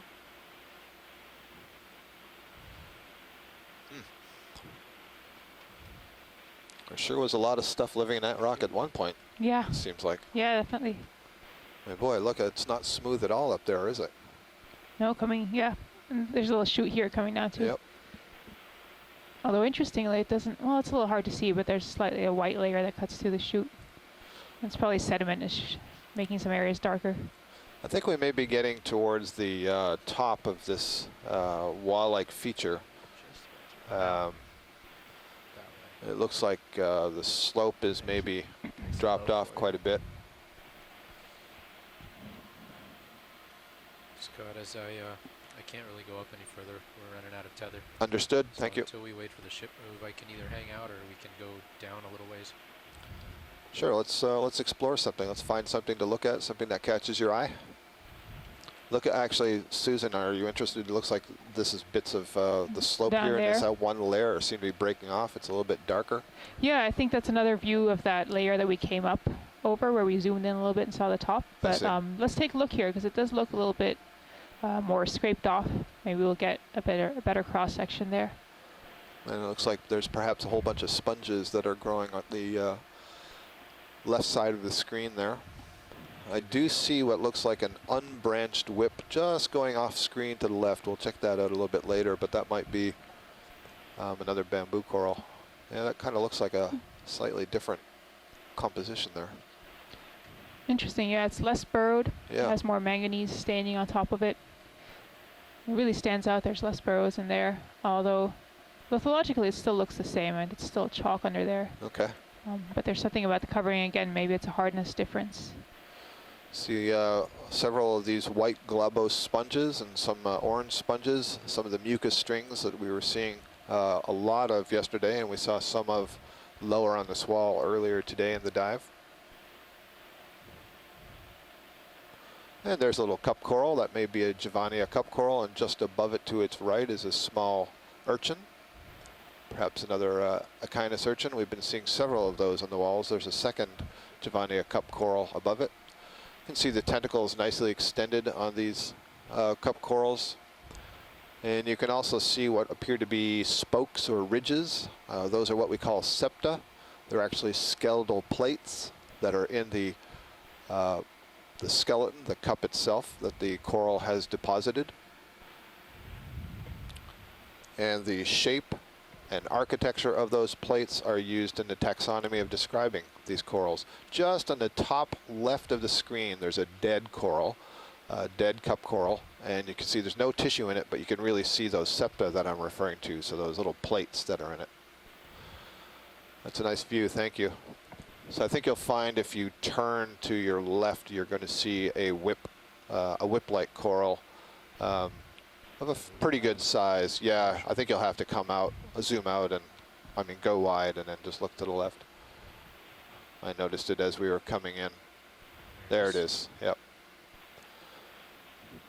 So the interesting question is this going to be a bamboo coral that has not yet started branching, so it's the same as the ones we've seen, but it looks like a whip, or is this truly a whip, or is it something else? Let's see. So it does have a branch at the base, and then it's got another branch that is coming up, has no tissue on it. So this one is under attack. I'd say this is a bamboo coral under attack. You can see a lot of places where the tissue has been completely removed. And you notice that you cannot see any tentacles this time. And there's a sea spider on the branch that's the lowest one that was in the foreground, just gone off the bottom of the screen. So something is bothering this bamboo coral, and all the polyps have retracted their tentacles, and they've withdrawn. And you see that the polyps are kind of in the shape of little volcanoes. So my colleague Les Watling from the University of Hawaii and I have recently described a new genus of bamboo coral called Ecnomyces, and the name refers to the volcano-like shape of the polyps. So it's possible that this may be an Ecnomyces bamboo coral, but maybe as we zoom in here, you might be able to see the sea spider. It's a small brown sea spider is crawling on these polyps. Sea spiders are known predators of cnidarians. There I can see the legs. Oh, I guess you might be on the other side, so we're only seeing its legs sort of stick around. There's two of them actually. There we go. Oh no, it's on this side. Sure enough. It's just really tiny. And keep in mind, folks, the ROV is trying to balance itself in the water column. We're at least 5 meters up in the water column and 1,230 meters deep. And so it's a little bit of an art to balance with the currents that are pushing the vehicle coming off of the wall. And we're really zooming in on some very, very small organisms. That's great.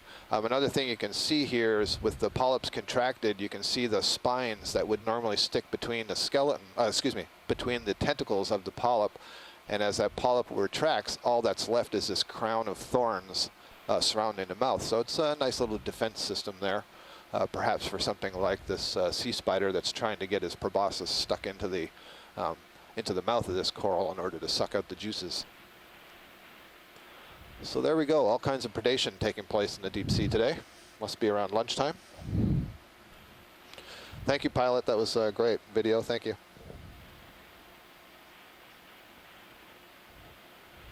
Okay, Todd, what you next? Looks like that move has settled out, hasn't it? We need to keep moving north along around this. I didn't notice much change. Todd, quick zoom on the yellow fan. That's settled, or if there's 3 or 4 of them. Yeah, sorry, you were talking, so I didn't want to interrupt. There's the two in the foreground, the one that's on the right. Okay, so closer to the furrow, yes. Roger that. Video, we want to start in. This one? The one that's on the right side there? The one above the lasers? Correct. So that looks like a Paramercia, but I see no brittle star associate, and that's why I was kind of interested from a distance. You can see all the polyps are retracted. They're sucked into the skeleton. And let's see here what's going on. There is So Eagle Eyes Roland has just pointed out to me that there is a tiny little brittle star right in the center of that thing, really small. What I can't tell, the reason I'm kind of umming and ahhing and wondering is if this is possible that this is no longer an Octa Coral, but the skeleton has been completely overgrown and this is actually a zoanthid and the polyps are retracted. And we're not going to be able to tell with the polyps retracted like that, but there's something a little bit weird about it. Okay, thank you. That's good. Otherwise, these other ones here, there's a bamboo coral that hasn't yet branched. That's what that little whip was in the center. And there are two other Paramercia colonies. And then behind the two larger fan-like bamboo corals, there are yet another Paramercia with an ophiuroid associate, brittle star associate. And then behind that is, again, that very sparse branching bamboo coral.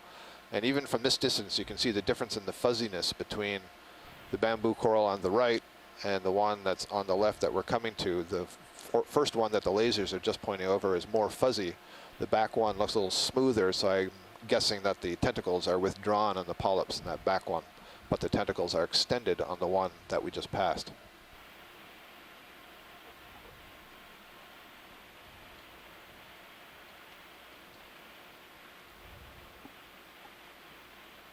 I can see a Giovanni Cup Coral up on the I think near that ledge with the brown staining. either due north or just trying to figure out what a good. We haven't really acquired it very well in the sonar on Sirius yet, so I'm still trying to use the angle from D2 to determine what this face is. And it looks like it's pretty much north-south. I was thinking maybe like a 040 would probably be. Well, that Square up to it. depends on how far we go. That would bring us in towards the wall. So if you want to do a 040, it can't be too big of a jump, but it might reach us in nice and close, and then we can run along. It does, but it takes you kind of not exactly right towards the wall, but maybe right out in this area. And if we went like 10 meters, exactly, then you could square up and see, get a better look and see what where you want to go from there. That's a good starting point for it, at least. Yeah, that's what I was hoping the last one would do, but it never quite got closer. So let's try it. Okay. Roger that. We'll keep a keen eye.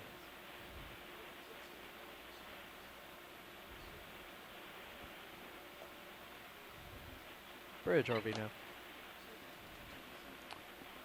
Wanna come Bridge down and RV. explore all that stuff. Could I We might be get able to reach it. It's a little closer to us. 10 I'll come meter down with you. move bearing 040, 0.1 knots, please. Just a little ledge that sticks out. Some stuff on Roger the bottom that. too, so it might be interesting to look at. What kind of fish is this?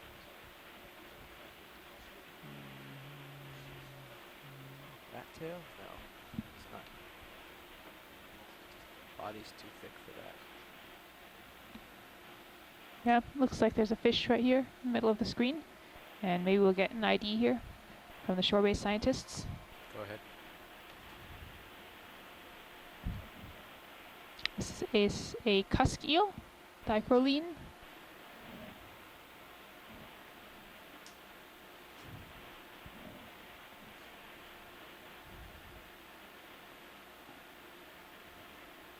Looks to be about 20 centimeters long.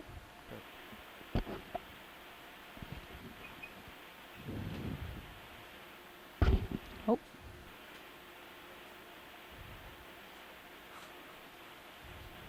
Okay, thank you. I'm gonna send it back in.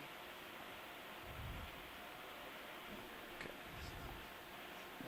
I can't tell how far down that ledge is, but certainly coming in is something. Did you just go down a little bit because you picked up the wall on the sonar a little Absolutely. nicer? Yeah, I've come clearer down. picture of what the top of the wall looks like. Come down a few meters, absolutely. All right. Yeah, this is the ledge I was talking about. See all that stuff? So It's interesting that this Now we're in a large hurry, colony so of corals here is living That's the stuff we sort of between in the flatter area between the steep face that we're seeing now and the steep face that's a little further above. So coral, this purple nice stuff? lower slopes. purple stuff. Look at this associate too. It's interesting little curious. Want to go in on it? So we have a number of. Amelia right there, huh? I didn't notice it, Brian. I heard somebody in the front row saying purple Octa Coral. Nice job. We have Clavularia. This is the ribbon-like Octa Coral. It's called the Stoliniferous Octa Coral. So it grows as a mat or a ribbon along the base and puts up its polyps. And it's just this gorgeous, beautiful purple color. I cannot tell you what it is that creates that purple color.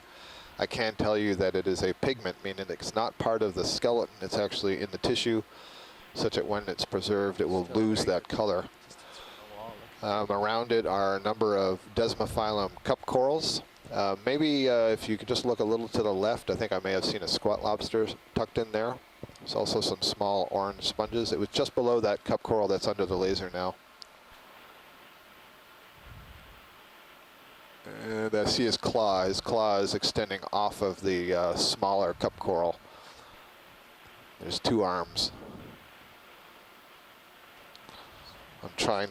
Yeah, there's two arms sticking off the cup. There's one large cup coral right in the center there. He's waving his claw right now.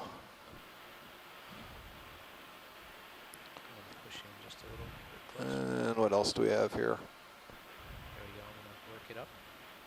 Lots of these mucus strings, and there's the arm waving at us. Thank you.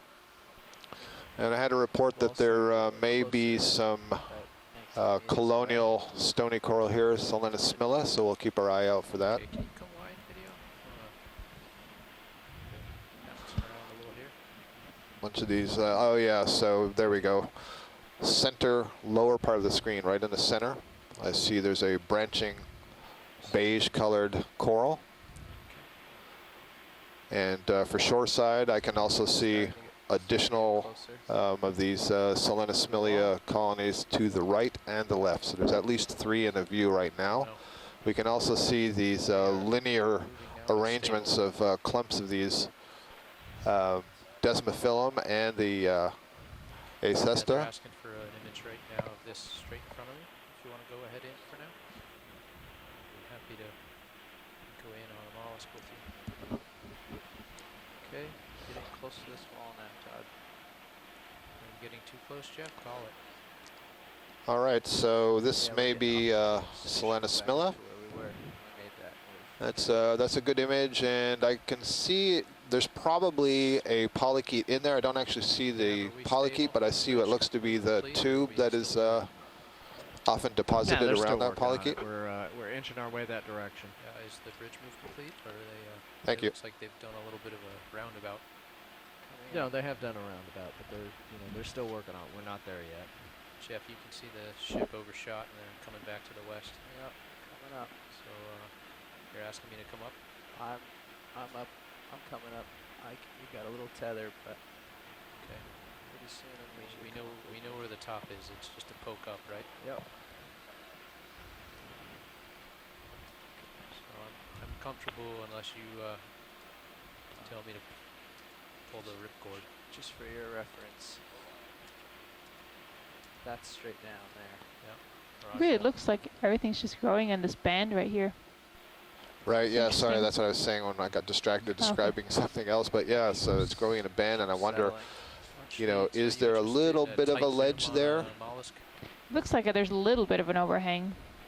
Yep. Right, or is it going to create one like you were saying yesterday? Oh, you know? so how the as in that biology they and would, the geology interact.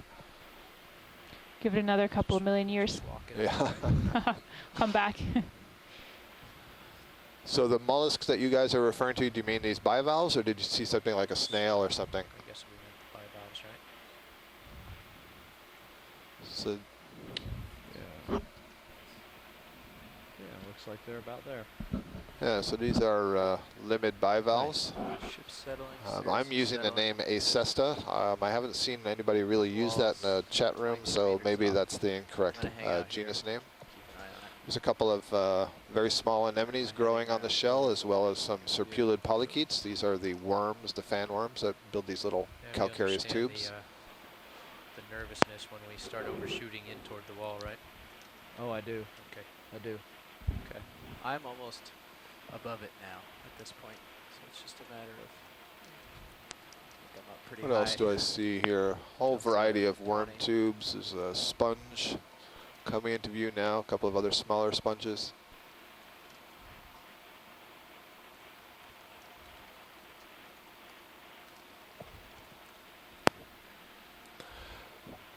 Pilot, there, I've seen some reports on shore of some Acanthogorgia colonies, and we haven't had a close-up of those. If we see them, those would be kind of these yellowish brown sort of thick fans that you see there. There's 3 of them.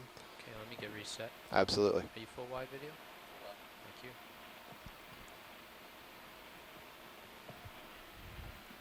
Looking good, You're Todd. pulling back off now. Ship looks like it's drilling a hole in the screen now. Yeah. Ship's doing good. And I pulled off a couple meters. And things are looking better. Sweet. Still right there around 19 meters every once in a while with the heat. And I saw one of the the low end of the heat. That's the closest I get. neomorphasters, There's a little one. bit lower down on the wall there. Do we want this?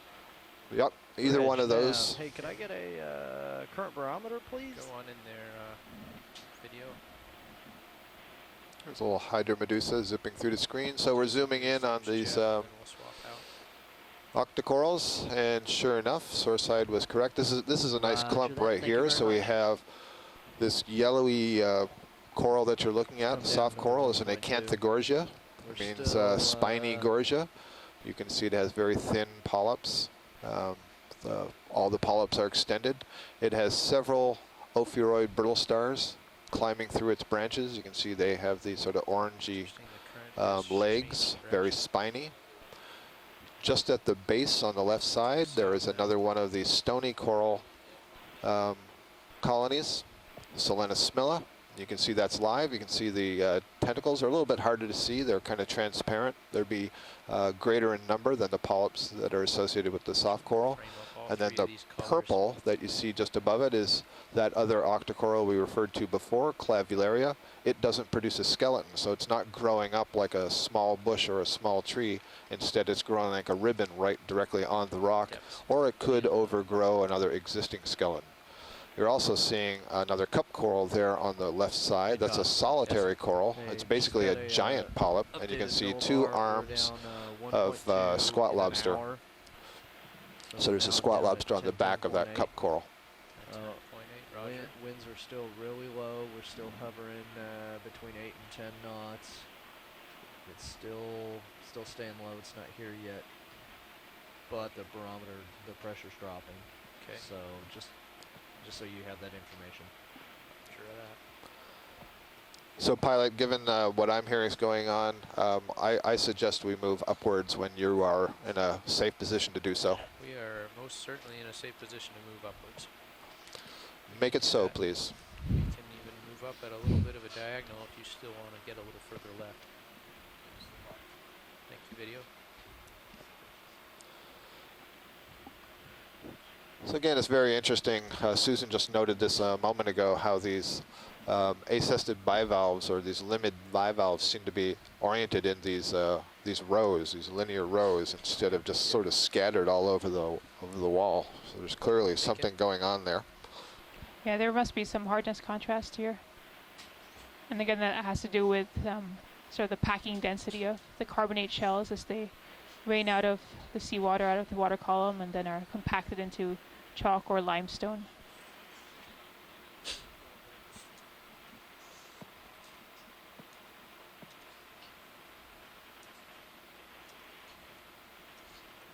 Okay, still got a good delta. I'm going to keep coming up slow, Jeff. Copy.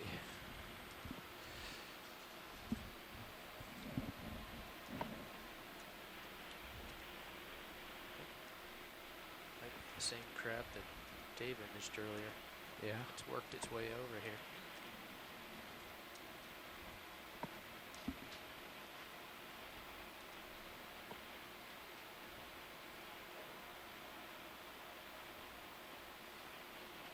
So you caught Science's request to keep moving up the wall? Up the wall, got it.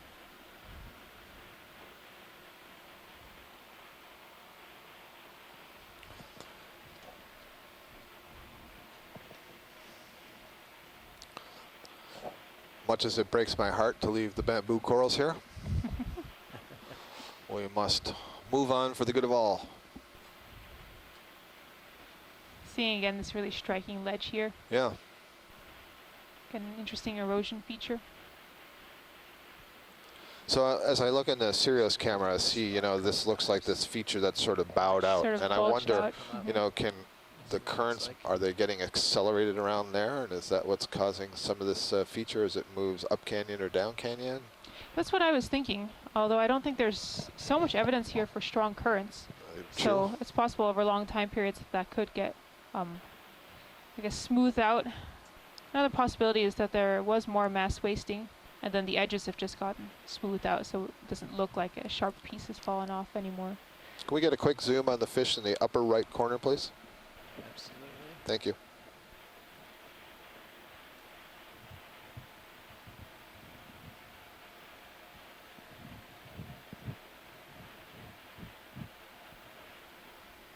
But just looking at all of these canyons just on a larger scale, there's so much complexity in the terrain along their walls.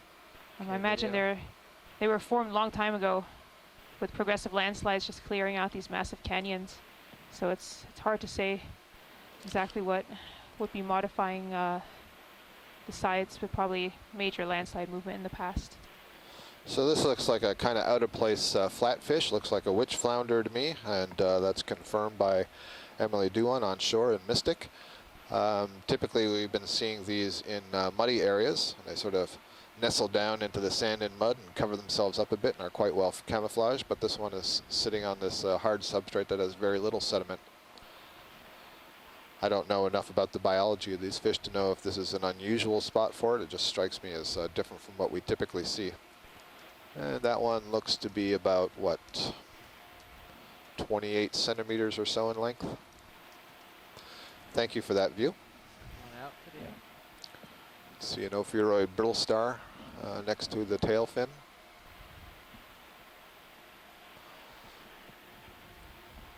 And it looks fairly lonely there. Emily on shore says that this flounder has lost its way.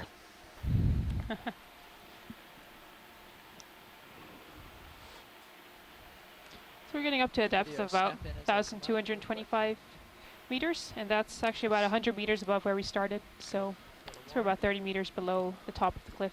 I see a small bamboo coral here. This one looks like the polyps might be a little bit taller than some of the ones we've seen before, and I see there's an urchin perhaps feeding at the base of the colony, and there's a couple of brittle stars for sure. And one of the things you can see is that, or maybe you can see, there was no tissue at the base of that bamboo coral. And as far as we understand, the urchins themselves aren't feeding on the tissue of these corals, but they will take advantage of corals' skeletons where the tissue has been removed to sort of move over and graze the other bacteria and possibly fungus that's overgrowing it, or just some of the material, the organic material that's become stuck in all the general mucus that's floating about here. So that may have been what that urchin was doing. Not alive. I'm not sure which one you're referring to. It's a coral. Hey, Neff. Oh, right smack in the center there. Yeah, I didn't even notice that one. I can't tell. Sure can. It's fuzzy, isn't it? Yeah. Come on in. 5 meters. 100. Roger that. Bridge nav. Yeah, that looks like it's probably an old bamboo coral. It's long dead. It has a hermit crab in it. That's the third or fourth hermit crab that we've seen today. And what's growing off it there is hydrozoan polyps. So the hydrozoans related to the siphonophores, the dandelion animal, and the Portuguese man o' war, that kind of thing. And these are polyp forms. And so they're referred to as, the hydroids are referred to as fouling organism. If you go to almost any floating dock or pier around the world and you sort of stick your arm down onto the piling that hasn't been cleaned in a while, you're almost sure to come off with a colony of hydroids. They very quickly will settle and grow onto things, and then many other organisms will live in and among their branches, just as with the coral colonies that we're seeing down here. So that was a dead skeleton that's been now taken over and being used as a home by some other organisms. There is a red coral colony just to the left and below the lasers. I think it's another Swiftia. Now it's to the right of the lasers. I thought we stepped in on that already. Oh, did we? We'll find out. Yep. Video come in as I come down. Well, I wasn't watching if you did. Nope. You're right. I haven't seen this yet. Huh. Well, you know, I'm not 100% sure what that is. It's definitely an Octa Coral. It's a fan. My initial guess is this is Swiftia of some kind, except that the branches look kind of thick. So I can't absolutely rule out that that's a Paragorgia, but my gut, and I see that Santiago has typed in Swiftia. Santiago, I'm not sure if you did that based on your view of it or my audibleizing it. So let me know what you think.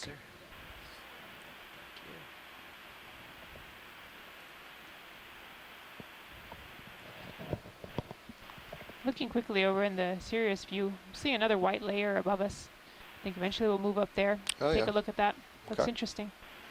Susan, based on our sonar readings, that's probably the top of this wall feature.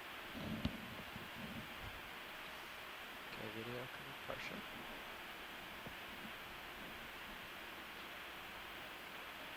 Let's see if I can't get this.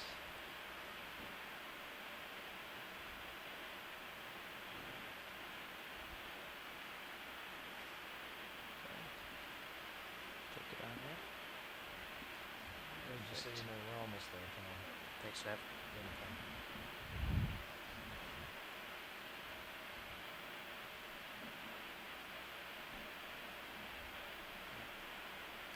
I see a little amphipod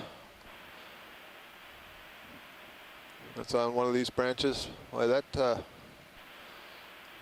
what I can't tell is if it's just that you know the zoom on these cameras is so good that that branch looks fairly thick. But it just looks a little bit unusual for most of the Swiftia that I'm seeing. But that's what we'll leave it as for now. We'll analyze some of that close-up somewhat later.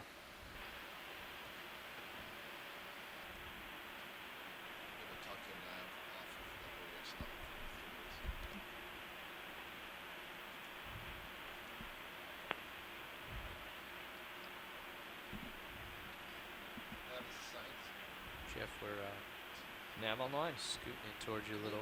Probably going to be stabilizing that move pretty soon. Copy that.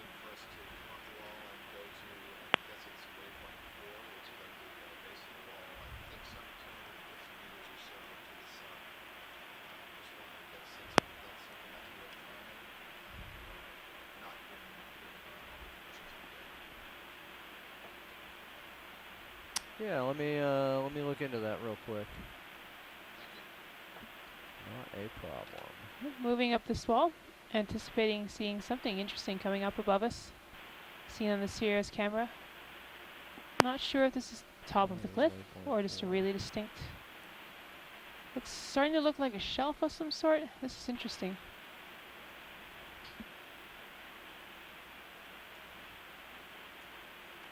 Cool, look at this. There seems to be some sort of a lip here and a trough behind it. Either that or the sediment. No, that was an artifact. It's just the sediment has sort of stopped here in a very sharp line. This dark sediment that's coating everything. Looks like we might have some coral off to the left.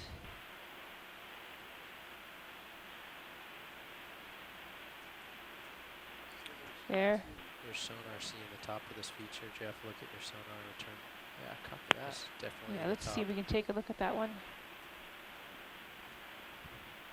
Hey Todd, Go ahead. question. If we were to pull off the wall and transit just under a 700 yards, how long would that take us? I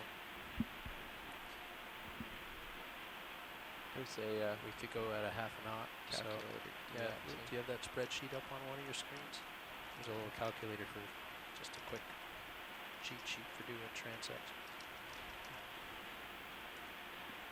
We could get the ship going probably it's due south of us though, right? So I think this Yeah, distinct it's 185. Okay, video. white line that we're seeing on the Sirius cam is indeed a sharp change in slope, and the How upper far part did is you think it darker was? just because 700 that meters roughly? darker It's sediment about 670, has 680. gathered a little depending bit on, more on the surface know. and is coating Okay. everything. But here I've is a zoomed nice way out, coral. so that wasn't an exact. So here, let me do some math real quick. Okay.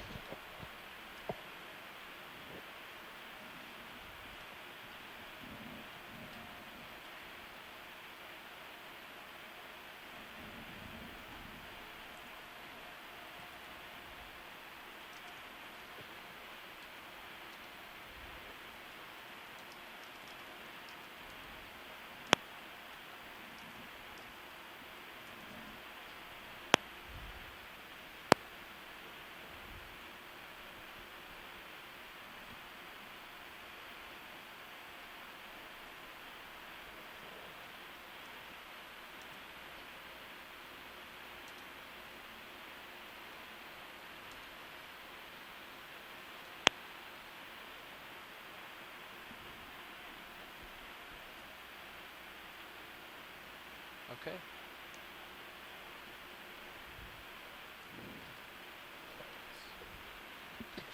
Looks like there was some more life further up on this little cliff that's right above us. Let's go and take a look at that. Very nicely there.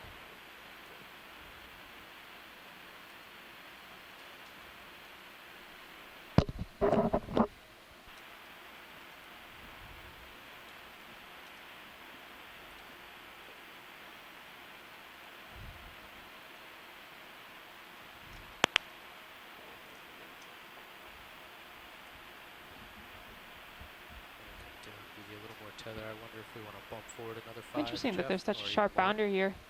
But I guess it's not surprising if you think about how the entire canyon was sort of hollowed out by progressive debris and turbidity flows coming down Hey, Nav, could from we closer bump to the forward shelf another break. 10 at 110, I imagine say? that's a sharp boundary that has not been smooth Alright, quite as video, can we much come in on this? by other At activity coming down the slope. 110, 10 meters. So it's preserved because it is at the 110, top roger of the that. slope.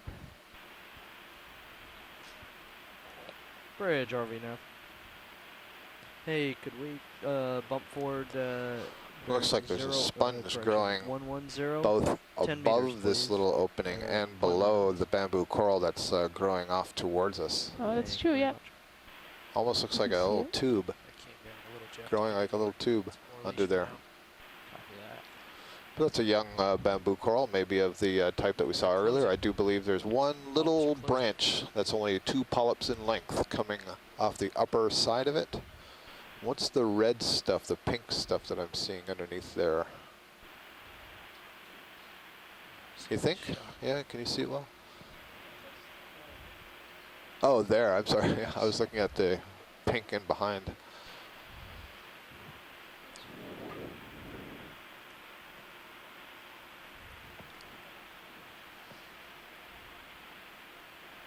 Yes, yeah, brittle star hiding under the sponge. Yep. Right, so there's that pink thing in the background that I'm referring to, right Oh, there. there. Yes. I'm not sure if that's an anemone that's going out the other side or if it's like a yucky or a worm. Oh, like the Anthomastus type. Yep.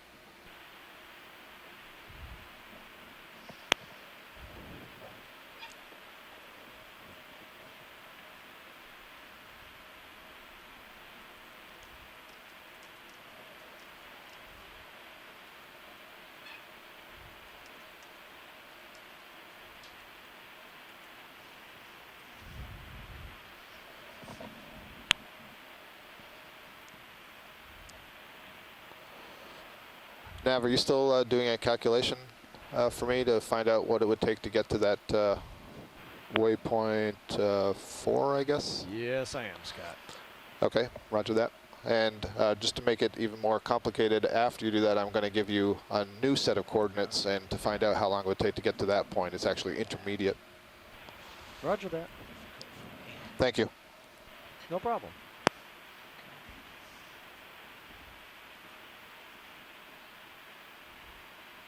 Okay, video. Can come in partial. Somewhere out.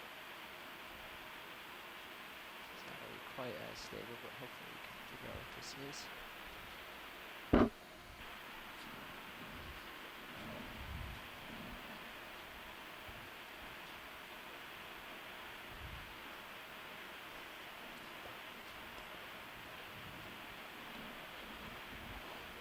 So pilot, at least for the time being, the general consensus on shore. Oh, before I tell you that, Roland, you're absolutely right. That is a single